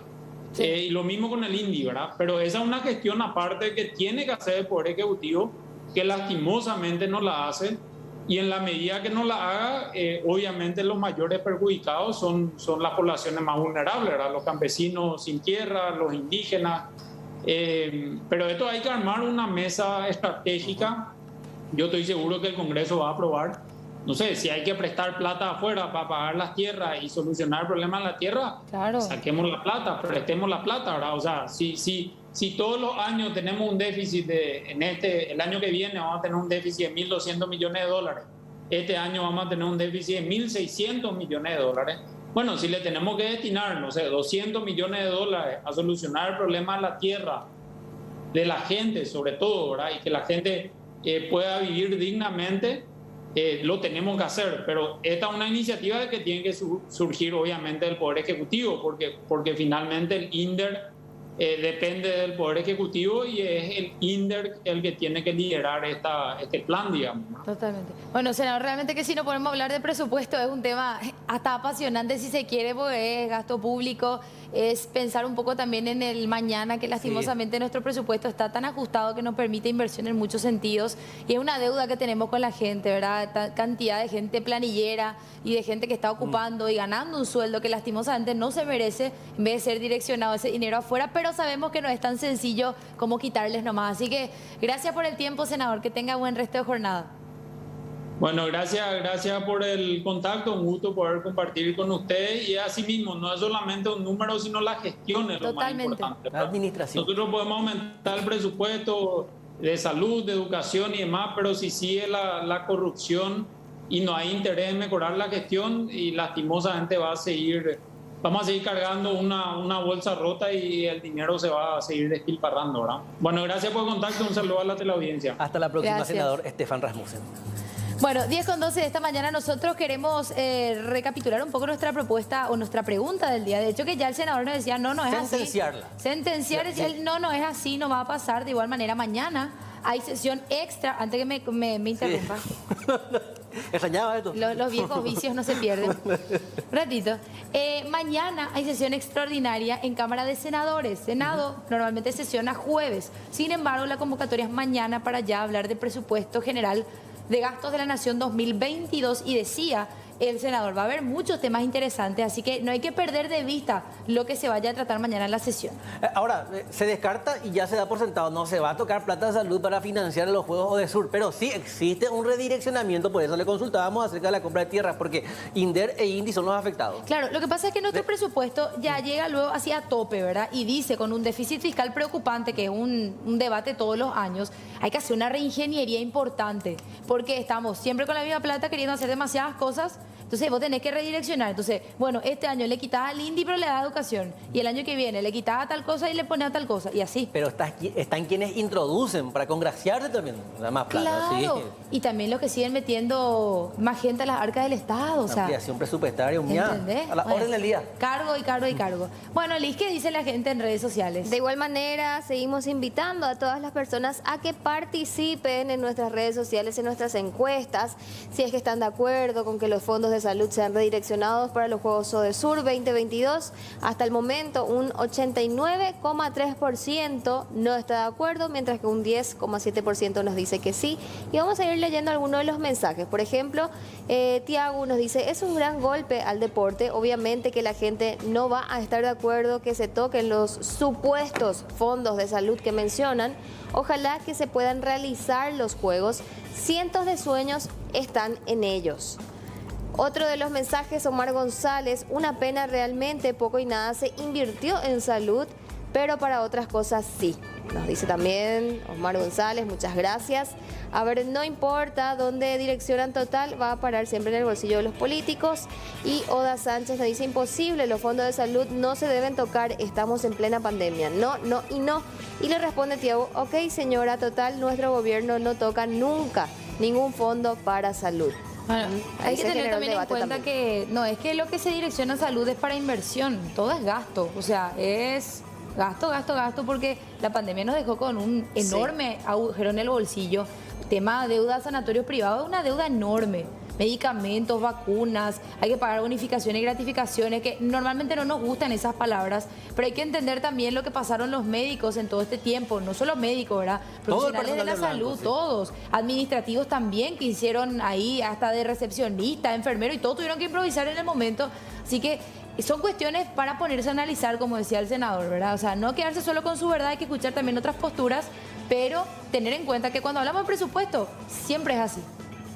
Y todavía queda mucho por discutir, más aún después de lo que va a pasar mañana. Mañana va a ser Uno largo. puede estar de acuerdo o no posteriormente a qué presupuesto se aprueba. Porque mañana sale una versión de Senado, Sí. después va a diputados nuevamente. Y el tratamiento se hace extensivo de Y esa manera. así se va ping-pong hasta que manden al Ejecutivo ya con un acuerdo y que el Ejecutivo promulgue o vete. Así que vamos a ver cómo sigue esto. Pueden comunicarse a @C9N Paraguay o al 85625-000. Yo no quiero dejar de mencionar, y estamos independientemente del tema del presupuesto, pero hay muchísima gente de Fernando de la Mora. Mi Valle. Que se está quejando del servicio. ¿De agua? No, de la línea 21. Recordarás que fue a quiebra y tomó su tramo la línea 12. Sí. Y al parecer tampoco hay una cantidad como para... Línea 21. Sí, la histórica línea 21. ¿Qué pasó con la línea 21? Y línea 21 dejó de circular. Y se llama licitación y de manera temporal al parecer toma ese tramo la línea 12. Cierto. Pero dejó prácticamente sin el servicio a mucha gente que dependía, porque hace un trayecto muy importante, Sí, Fernando, San Lorenzo, vos Sajonia. tenía 21, Corrales, Ibu, sur y norte. algo Sur y así norte. era. Recorría hasta allá, hasta el barrio San Miguel Sí, llegaba, no, límite ya con San Lorenzo. Sí, recuerdo. Vamos a consultar con las autoridades del viceministerio. Bueno, y también ahora me acuerdo que mi vecino ayer sorprendió a muchos y que bueno, la invitación está hecha para ir a conocer. Emi, ¿cómo te va? Adelante.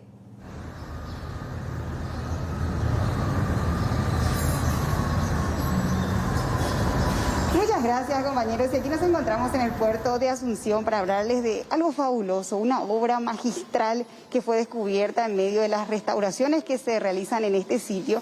Es el hachero, según nos cuentan, ¿verdad? Data de los años 50, específicamente del año 1957, de un destacado artista. Y hay más. Hay mucho más, según nos cuentan los expertos.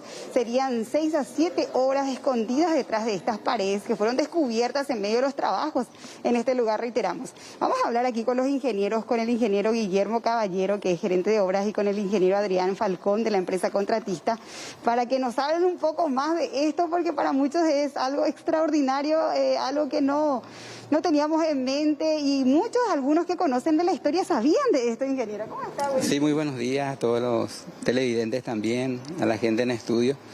Y bueno, realmente es una obra maravillosa la que se está descubriendo a través de esta obra. La contratista con el Ministerio de Obras Públicas es ABH, Alberto Arraiz Hermanos. Y la gente especialista en todo esto creo que estará mucho más regocijada que nosotros, que somos como los dueños de casa, pero vinieron en casa a hacer descubrimientos fantásticos. Y en ese sentido tenemos aquí a los expertos, el ingeniero Adrián Falcón, ahora se agrega la arquitecta María Luisa también, junto con la empresa que están trabajando. Si es que quieren conversar con ellos, van a ahondar en los detalles. Sí, por supuesto, vamos a dialogar con ellos para que nos cuenten un poco más, ¿verdad? Justamente para que hablemos, a ver si es que nos saluda primero el ingeniero, les presenta a la señorita. ¿Cómo está, ingeniero? ¿Qué tal? ¿Cómo estamos? Sí. Y en realidad esta parte le compete ya a la Arqui, que ella maneja toda la parte ella es nuestra especialista en el área de patrimonio y tiene la precisa la arquitecta sobre los tipos de intervención y lo que se va a realizar para el tema de los murales.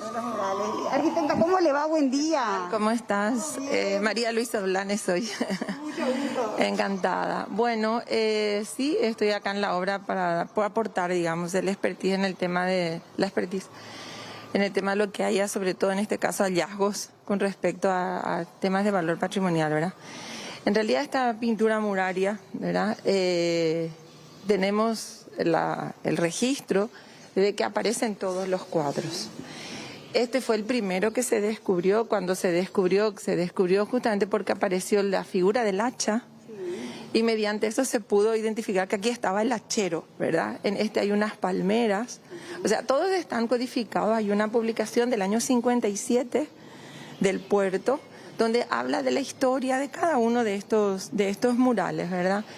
En principio este fue el primero descubierto. De hecho, era como la pared original, digamos, ¿verdad? Y cuando se hizo acá la ampliación correspondiente, se hizo acá un entrepiso que ahora está demolido, ¿verdad? Apareció una segunda pared y dejó como catapultado, digamos, como una especie de gentileza, porque no se pegó a la pintura. Hay si ustedes se fijan en el borde, hay como unos 10 centímetros libres que permitió que sobreviva la pintura, ¿verdad? En este caso no tiene mayores daños superiores, digamos, no hay filtraciones de humedad, etcétera.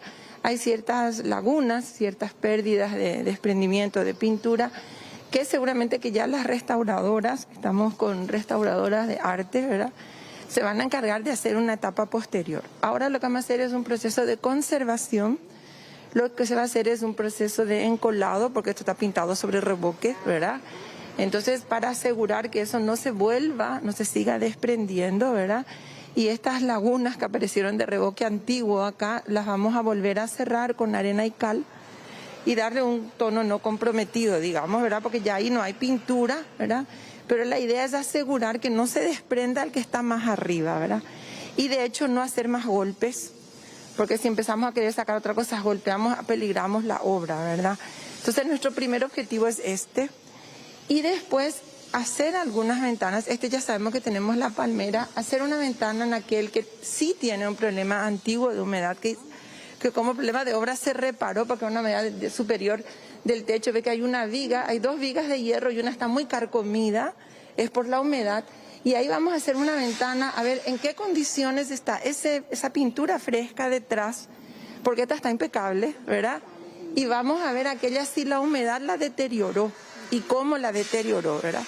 Si es posible, la vamos a recuperar. O sea, ese es nuestro segundo objetivo. Primero haremos la exploración. Excelente. O sea, esta ya tuvo su exploración, haremos aquel. Esta va a ser la consolidación para que no se desplome, en palabras sencillas.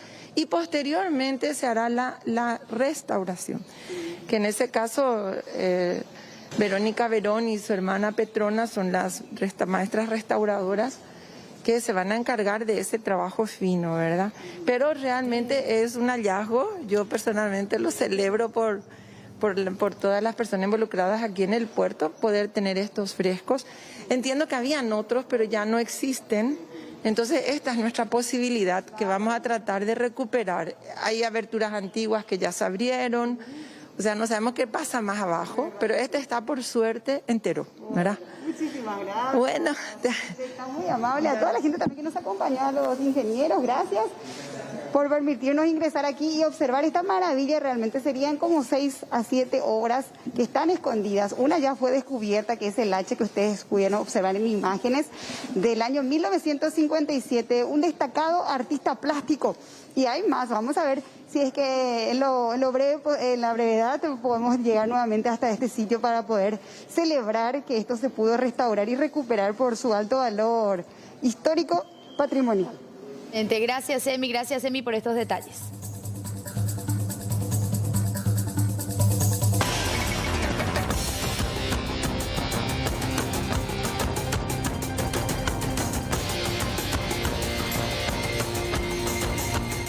Información de último momento en curso. A esta hora de la mañana, barrio Las Lomitas, ciudad de Ñemby, se interviene una vivienda que al parecer funcionaba como una especie de estudio arquitectónico de ingeniería, ¿no? Bueno, esa es la información que se tiene al menos. Se sabe que es en el marco de la causa Hugo Javier, que está imputado en compañía de 14 otras personas por este tema de las facturas falsas que fueron presentadas para justificar el $1.000.000 que le fue asignado al gobierno del Departamento Central por el Ejecutivo para la lucha contra el COVID-19. Es una comitiva fiscal policial la que está realizando el allanamiento. Es una vivienda a la que estamos llegando con el equipo de Mariano López. A ver un poco, no tengo nomás el dato de quién es el fiscal de la causa. Natalia Fuster. Natalia Fuster, ok, perfecto. El procedimiento está encabezado por ella. Perfecto, sí, Natalia Fuster. El allanamiento es en el marco de estas facturas que estábamos mencionando. Es una vivienda con portones negros y ahí vemos que sí, Architecture, dice el nombre de este, entre comillas, estudio que está siendo allanado seguramente para levantar evidencias que puedan servir en el marco de esta investigación. Es una intervención que acaba de iniciar y es siguiendo el hilo investigativo de las facturas falsas presentadas por la Gobernación del Departamento Central y que comprometen seriamente a Hugo Javier. Ya en instantes con más detalles desde ese lugar. Era sigilosa al rodado y se llevó las pertenencias del hombre. Esto ocurría en el barrio Nuestra Señora de San Lorenzo. Mi hermano quiso evitar que le roben la batería del vehículo, el faro, porque después del accidente que relataste, el vehículo quedó con el capot un poco levantado y él prefirió dormir dentro del vehículo, pero por lo visto su sueño fue tan profundo que no sintió cuando esta persona hurgó dentro del vehículo y le robó todas sus pertenencias. Ahora, este es un conocido delincuente del barrio, de la zona, ustedes ya lo tenían registrado. Así mismo es, más allá de este hecho en particular, aquí conformamos una comisión vecinal precisamente preocupados por la inseguridad. Y Leo I, que es el autor de este hecho, es un conocido delincuente de la zona, que ya contaba con antecedentes, y a quien le reconocimos inmediatamente cuando vimos el circuito cerrado que tenemos instalado aquí en mi casa. Enseguida lo reconocimos, hablamos con las autoridades policiales, con el comisario de la 54 de Loteguazú, el comisario González. Enseguida él dispuso un operativo para atrapar a esta persona, se dio con su paradero, se le agarró, se le puso a disposición de la justicia y hoy está guardando prisión preventiva ya en Tacumbú. Y es muy joven. Leonardo Julián Caballero Paredes, de tan solo 21 años, que cuenta ya con antecedentes varios y es muy conocido por el barrio por perpetrar este tipo de hechos. Lo llamativo es que tu hermano tuvo un sueño muy profundo y no se percató de la situación o lo hizo con mucho sigilo esta persona. Vimos en el video que con una habilidad tremenda abrió una de las puertas del vehículo a pesar de que se encontraban aseguradas las puertas. Quiere decir que tiene mucha destreza en esto este muchacho. Y felizmente mi hermano no resultó herido, ¿verdad? Felizmente decimos hoy que él no sintió lo que estaba ocurriendo porque probablemente si sentía este desenlace iba a ser diferente.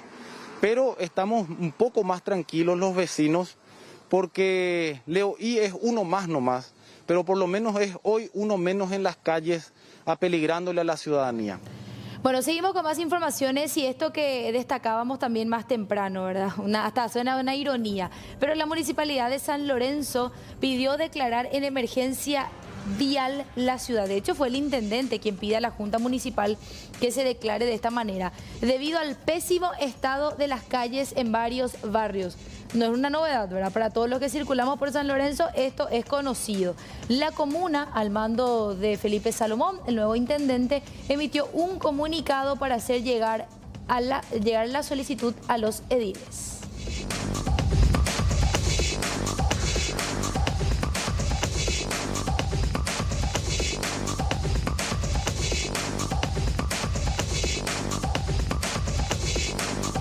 Audiencia suspendida y una vez más Gregorio Papo Morales logró evadir este procedimiento. además de Cintia Burgos. En esta ocasión, la causa de la dilación fue por el pedido que realizó la defensa de Morales, que solicitó tiempo para interiorizarse el caso, ya que su defensa fue cambiada. Papo y su pareja están procesados por la muerte del joven Fabián Marín, registrada en noviembre del año 2020.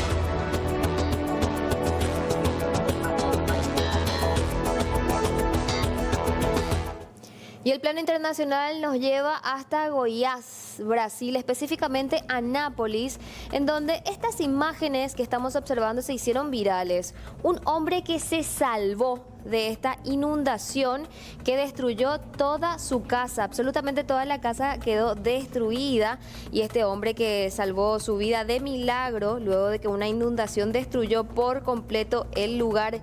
Las fuertes lluvias ocurridas en Anápolis, a unos 55 kilómetros de la capital de Goiás, causaron severos daños e inundaciones, no solamente en esta casa, sino que hablamos de víctimas fatales también en la zona. Una de esas afectaciones le sucedió a este señor, y esta cámara logra captar el momento exacto. Él estaba hablando por teléfono, tranquilo, hasta que de repente se percata de la inundación que le estaba por llegar. Corre él y finalmente se salvó de milagro.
Muerte conmociona al país. Así es, vamos a darle paso nuevamente a Blanca. ¿Cómo te va? Adelante.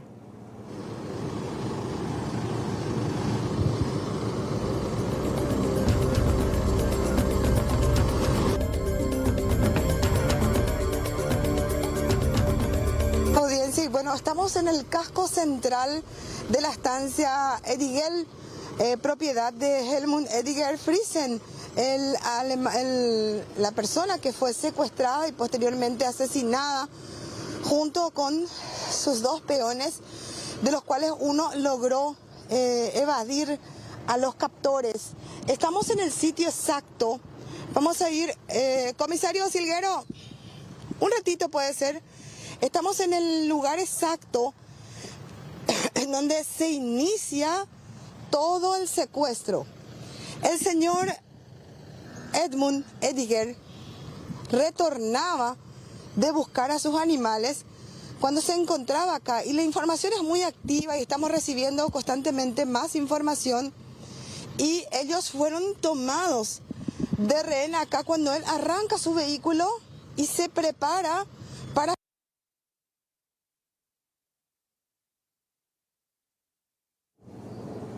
Bueno, Blanca López con el comisario César Silguero, obteniendo detalles.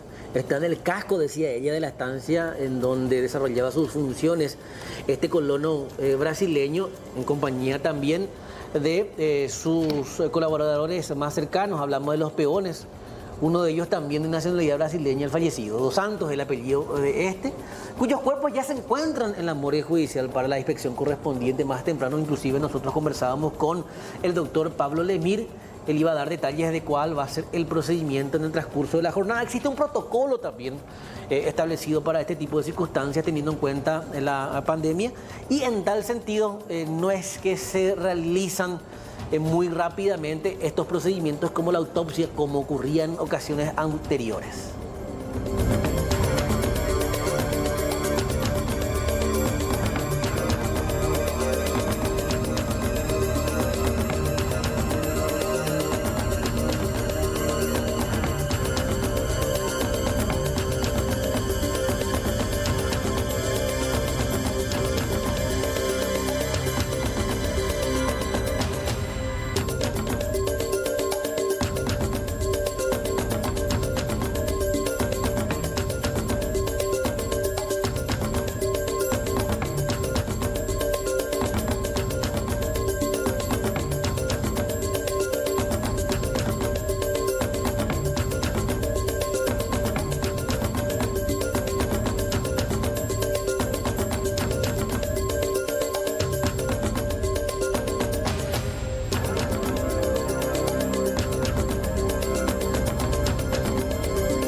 Momento de retomar el contacto con nuestra compañera Blanca López. Blanca. Estamos en el sitio exacto donde asesinaron a estas 3 personas. Aproximadamente a unos 500 metros en línea recta, si el bosque lo permite, del camino en donde se encontraron las provistas. Y de allí, nuevamente, unos 500 metros hasta el portón donde se dejó el dinero. Es para que tengan una idea de que estas personas estaban muy cerca del sitio donde se abandonó el dinero. Pero para llegar acá hay que hacer todo un giro por el bosque y tienen la suerte de protección de la naturaleza contra el ruido. Aquí estaban los cuerpos. El capataz estaba en la parte de atrás. Él estaba maniatado, con las manos atrás, y acabaron con su vida degollándolo. En el medio fue encontrado el cuerpo del señor Helmut, que tenía un disparo de bala en la cabeza. Y en este lugar estaba el tercer cuerpo, uno al lado del otro, en este sector. Con signos de haber sido atados, en el caso del señor Helmut y del capataz, que fueron atados, uno de ellos en las manos atrás y el señor Helmut también. En estos momentos se están realizando sobrevuelos en esta vasta extensión de bosques con el helicóptero de la Policía Nacional, porque ya ven, a nosotros nos demora aproximadamente 30 minutos llegar hasta este lugar y supuestamente los criminales habrían huido a pie. Este es un trabajo que se está iniciando ya a partir de ahora. Los comandos haciendo el circuito alrededor de lo que significa San Estanislao, Itacurubí del Rosario y los distritos que rodean este lugar, en donde se produjo la matanza de señor Helmut y de su personal, y el personal también de una estancia aledaña. Un sitio estratégico, y reiteramos, todo esto que vemos ahora que está abierto ha sido cortado por los comandos por el personal de investigaciones que llegó al lugar cuando el principal testigo da la voz de alerta de que él se había escapado y que habían asesinado a los otros 3. Se hizo toda una limpieza, sin embargo, en una zona marañosa y colmada de plantas que tienen espina. Acá le colocaron esta suerte de ermita, en esta suerte de cueva de la naturaleza, a las 3 víctimas. Una vez que se pagó el dinero, los 2.000 millones, allí fueron asesinados y dejados los cuerpos. El señor Helmut acá, los 2 personales, uno al lado de otro, y el que lastimosamente le cortaron parte del cuello quedó en este sector. Vamos a seguir informando los avances y bueno, los operativos están absolutamente activos aquí en la zona de Itacurubí del Rosario. Ok. Bueno, gracias a nuestra compañera Blanca López, que sigue trabajando desde el departamento de San Pedro. Información urgente, ya en instantes. No, rápidamente con Mariano López, intervención en las Lomitas Ñembú, interviene en una vivienda, Mariano. Alicia, todos los televidentes, estamos en el barrio La Lomita de Ñembú, donde este es el lugar que están allanando en estos momentos. Hablamos de que la fiscal Natalia Fuster se ha presentado en este lugar para requerir, para buscar algunos documentos que guardarían relación con la gestión de Hugo Javier González al frente de la gobernación del departamento central. Es la información preliminar que tenemos. Notan ustedes una muralla muy alta, Alexis Dio, una muralla muy alta. Vemos también lo que tiene que ver con la característica del portón, totalmente cerrado. Nos cuentan los vecinos que hace un par de años que se instaló aquí una mujer particularmente entre 30 a 40 años aproximadamente, y sería ella la que es la propietaria de esta casa, según dicen los vecinos. Y el cartel que ven ustedes aquí enfrente mismo dice DL Architecture, ¿sí? Proyectos y construcciones. Habrá que ver cuál es el vínculo o cuál es la hipótesis que tiene el Ministerio Público para llevar adelante este allanamiento en esta residencia. Una residencia que, como les decía, tiene la particularidad de que tiene estas placas de hierro que impiden absolutamente ver qué hay dentro.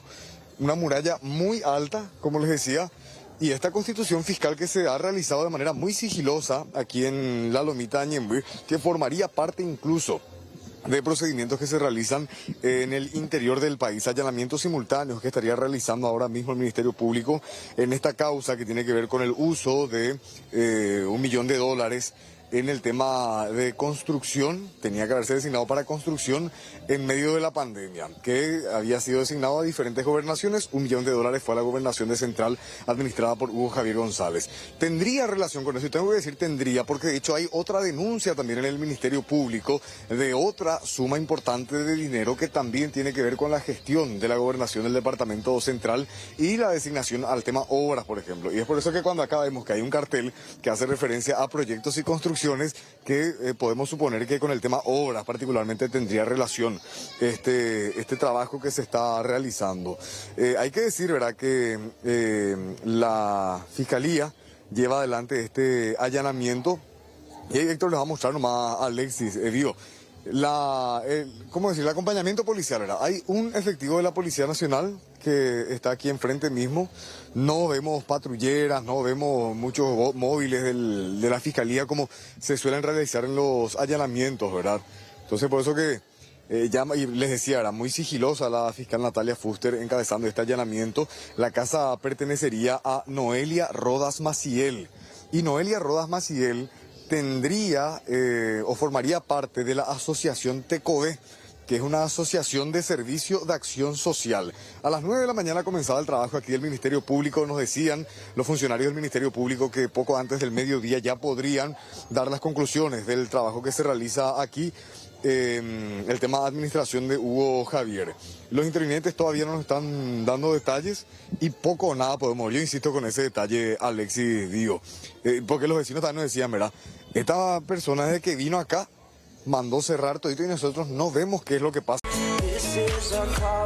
Bueno, seguimos hablando de la inseguridad y en tal sentido, teniendo en cuenta la ola que se produce en esta y en otras partes de nuestro país, principalmente en zonas fronterizas, y fíjense ustedes, una seguidilla de hechos que se produjeron en el departamento del Alto Paraná motiva la reacción de los pequeños empresarios y decidieron unirse en contra de esta ola de violencia al momento y al tiempo también de exigir mayor respuestas de las organizaciones de seguridad. De las MIPYMES en Alto Paraná, la situación de inseguridad está afectando en gran manera. A pesar de todo esto también está la pandemia. Sí, efectivamente, para nosotros la seguridad es una cuestión vital, nos perjudica enormemente, no se está pudiendo trabajar tranquilo, estamos con el temor constante de ser víctima de un asalto y eso genera un perjuicio enorme también porque, recordemos, estamos saliendo de una situación muy complicada, tenemos cuentas que cubrir, hay que trasladar las recaudaciones a los bancos y en ese trayecto uno puede ser víctima de asalto mismo en los locales. Entonces, a mí me parece que es una situación muy delicada la que hoy nosotros pasamos. Ya le hemos advertido al gobierno de que esta pandemia de la inseguridad iba a venir, esta ola de inseguridad iba a venir si no se aplicaban las políticas de reactivación claras y concretas, ¿verdad? ¿Hablaron con el ministro al respecto ustedes? Hemos tenido una reunión con el señor ministro la semana pasada, pero hay algunas cuestiones que me parecen que se plantean de manera estúpida.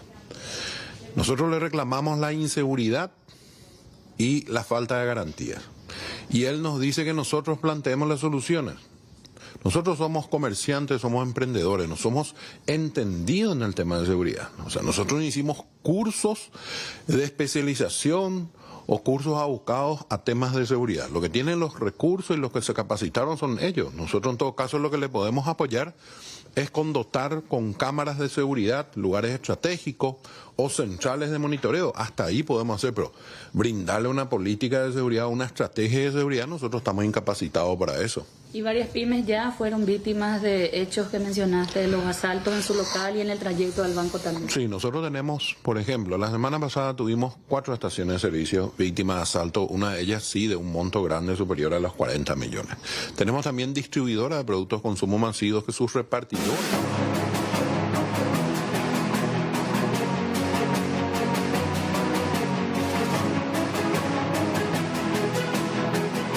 Ya estamos en contacto vía Zoom con Camilo Pérez, presidente del Comité Olímpico Paraguayo. Presidente, ¿cómo le va? Buen día. ¿Cómo estás? Buen día. Encantado de... Bueno, presidente, el placer de poder conversar con usted, ir avanzando en algunos puntos, teniendo en cuenta que ya recientemente el senador Rasmussen aclaraba que no se utilizarán fondos de salud para financiar los Juegos Odesur. De hecho, esa es una noticia que de alguna u otra manera genera gran impacto en nuestro país, el desarrollo de tan importante evento deportivo. Y en tal sentido hablaba así de la reestructuración del presupuesto, pero de obras para finalmente introducirlas al presupuesto que finalmente será el utilizado para financiar el desarrollo de estos juegos. Hablaban de la reestructuración de cierto excedente de dinero específicamente que en principio... Muy buen día. Bueno, muchas gracias por compartir estos minutos con nosotros y a tu orden. Bueno, ya decía y mencionaba usted que técnicamente es imposible utilizar fondos de salud para el financiamiento de los Juegos Odesur y a partir de ahí se planteaba la pregunta cómo finalmente se solventan los gastos y usted desmentía categóricamente que sea de esa manera, presidente. No, sin lugar a dudas, o sea, debe haber alguna confusión al respecto, ¿verdad? Porque los fondos o sea, los Juegos Odesur se financian con fondos del FONACYDE, ¿verdad? Que son fondos de infraestructura. O sea, es imposible, digamos, que afectemos nosotros a los gastos corrientes de otra institución debido a que son fuentes de financiamiento totalmente diferentes, ¿verdad? Es importante aclarar porque que la opinión pública, digamos, sepa, ¿verdad? O sea, aparte del Comité Olímpico Paraguayo y el deporte en general, está muy a favor siempre de la salud. Nosotros consideramos que el deporte es salud, ¿verdad? Así que vamos de la mano. ¿Usted considera que hubo un malentendido cuando el senador Monjes planteaba esta situación? Yo la verdad que no quiero entrar a analizar eso. Estaba en Cali, Colombia, con nuestra delegación que está empezando a participar de los Juegos a partir de hoy. Estoy volviendo justamente por este tema y la votación de mañana. En este momento estoy en Panamá. Hoy estaría llegando esta noche y mañana voy a estar en el Congreso, ¿verdad? Acompañando muy de cerca lo que va a ser el presupuesto para los Juegos. Así mismo, para nosotros es, como deportista hablo, ¿verdad? Es de vital importancia, ¿verdad? La realización de los Juegos. Y es muy importante también hablar de que no solamente los Juegos es deporte, ¿verdad? Sino que hay una importantísima inyección de dinero dentro de la economía paraguaya, ¿verdad? Estamos hablando de mucho trabajo, no solo en obras, sino en un gasto importantísimo en la hotelería, importantísimo también en la gastronomía, en el transporte, en todas las empresas que se dedican a la realización de eventos. Estamos hablando de un evento muy grande, un evento país que va a reactivar un montón la economía. Ahora, ¿cuál es el presupuesto que definen ustedes, presidente? El presupuesto que definimos, perdón, no escuché. ¿Qué defienden? O sea, ¿cuánta es la plata que ustedes van a necesitar para el desarrollo de estos Juegos? Bueno, el Comité Olímpico Paraguayo lo que hace es defender un presupuesto de 70 millones de dólares que nosotros no lo manejamos. Eso también es importante aclarar, ¿verdad? El dinero pasa a la Secretaría de Deporte, quien ejecuta, digamos, todo ese rubro. ¿Ese dinero es para el desarrollo en general de los Juegos? ¿Implica la logística? ¿Y qué específicamente? Bueno, para aclarar muy bien y que la gente entienda, es para la terminación de las obras que están en plena ejecución. Más o menos unos 8 millones de dólares es hotelería. Un número bastante alto también es alimentación, transporte, el luqueo, vamos a llamarle, de los 34 lugares donde se hacen los diferentes deportes. Tenemos que aclarar también que estamos hablando de 4.500 atletas, 1.600 oficiales, 1.200 árbitros, ¿verdad? Y más o menos un ingreso al país de otras 20.000 personas que vienen a mirar los Juegos. Y no es por un día o 2 días, sino es por 14 días, más 3 días antes que llegan y 2 días después de los Juegos que ellos retornan, ¿verdad? Es un evento país importantísimo, es el evento deportivo más grande de la historia del Paraguay. Claro, y además usted mencionaba algo muy importante, esto puede ser considerado hasta una inversión, los 70 millones que después se va a traducir en el movimiento financiero, porque los Juegos se desarrollan ya en el último trimestre del año que viene y eso representa también un impacto económico. Sí, claro que representa un impacto económico importantísimo. Es por eso que los gremios, digamos, están apoyando la realización de los Juegos. Nosotros estamos muy contentos, nuestros atletas se merecen, ¿verdad?, que poder competir en casa y bueno, también que seamos parte de la reactivación de la economía, a nosotros nos llena de orgullo, ¿verdad? El trabajo también que están realizando, o sea, la previsibilidad con respecto a la situación de la pandemia, evidentemente se va tomando a medida que pasan los días, pero también va a ser muy importante el trabajo que van a realizar con salud pública.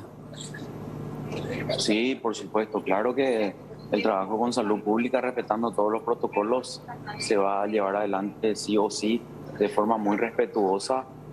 Yo creo que en todos los eventos deportivos que se ha llevado a cabo no existió ningún solo problema a nivel de salud, ¿verdad? Muy por el contrario, ¿verdad? Tenemos programas del deportista seguro. Yo creo que si hay un sector de la sociedad que se vacuna y que se cuida, es el sector deportivo.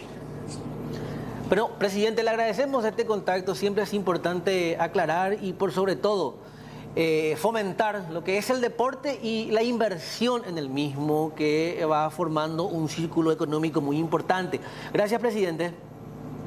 Gracias a vos y te mando un abrazo grande. Otro, Camilo Pérez, presidente del Comité Olímpico Paraguayo. Nosotros cambiamos de tema y hablamos ahora de una nueva fecha fijada para la audiencia, y en este caso juicio oral y público contra Ulises Núñez por la muerte de la joven Natalia Silveira. Recordarán este caso estremecedor que involucraba a un operador de radio, quien en su momento había mantenido cierta relación con esta mujer, luego de matarla escapó hacia el vecino país y luego fue detenido tras comunicarse telefónicamente con otra colega. Esto ocurría en el año 2018.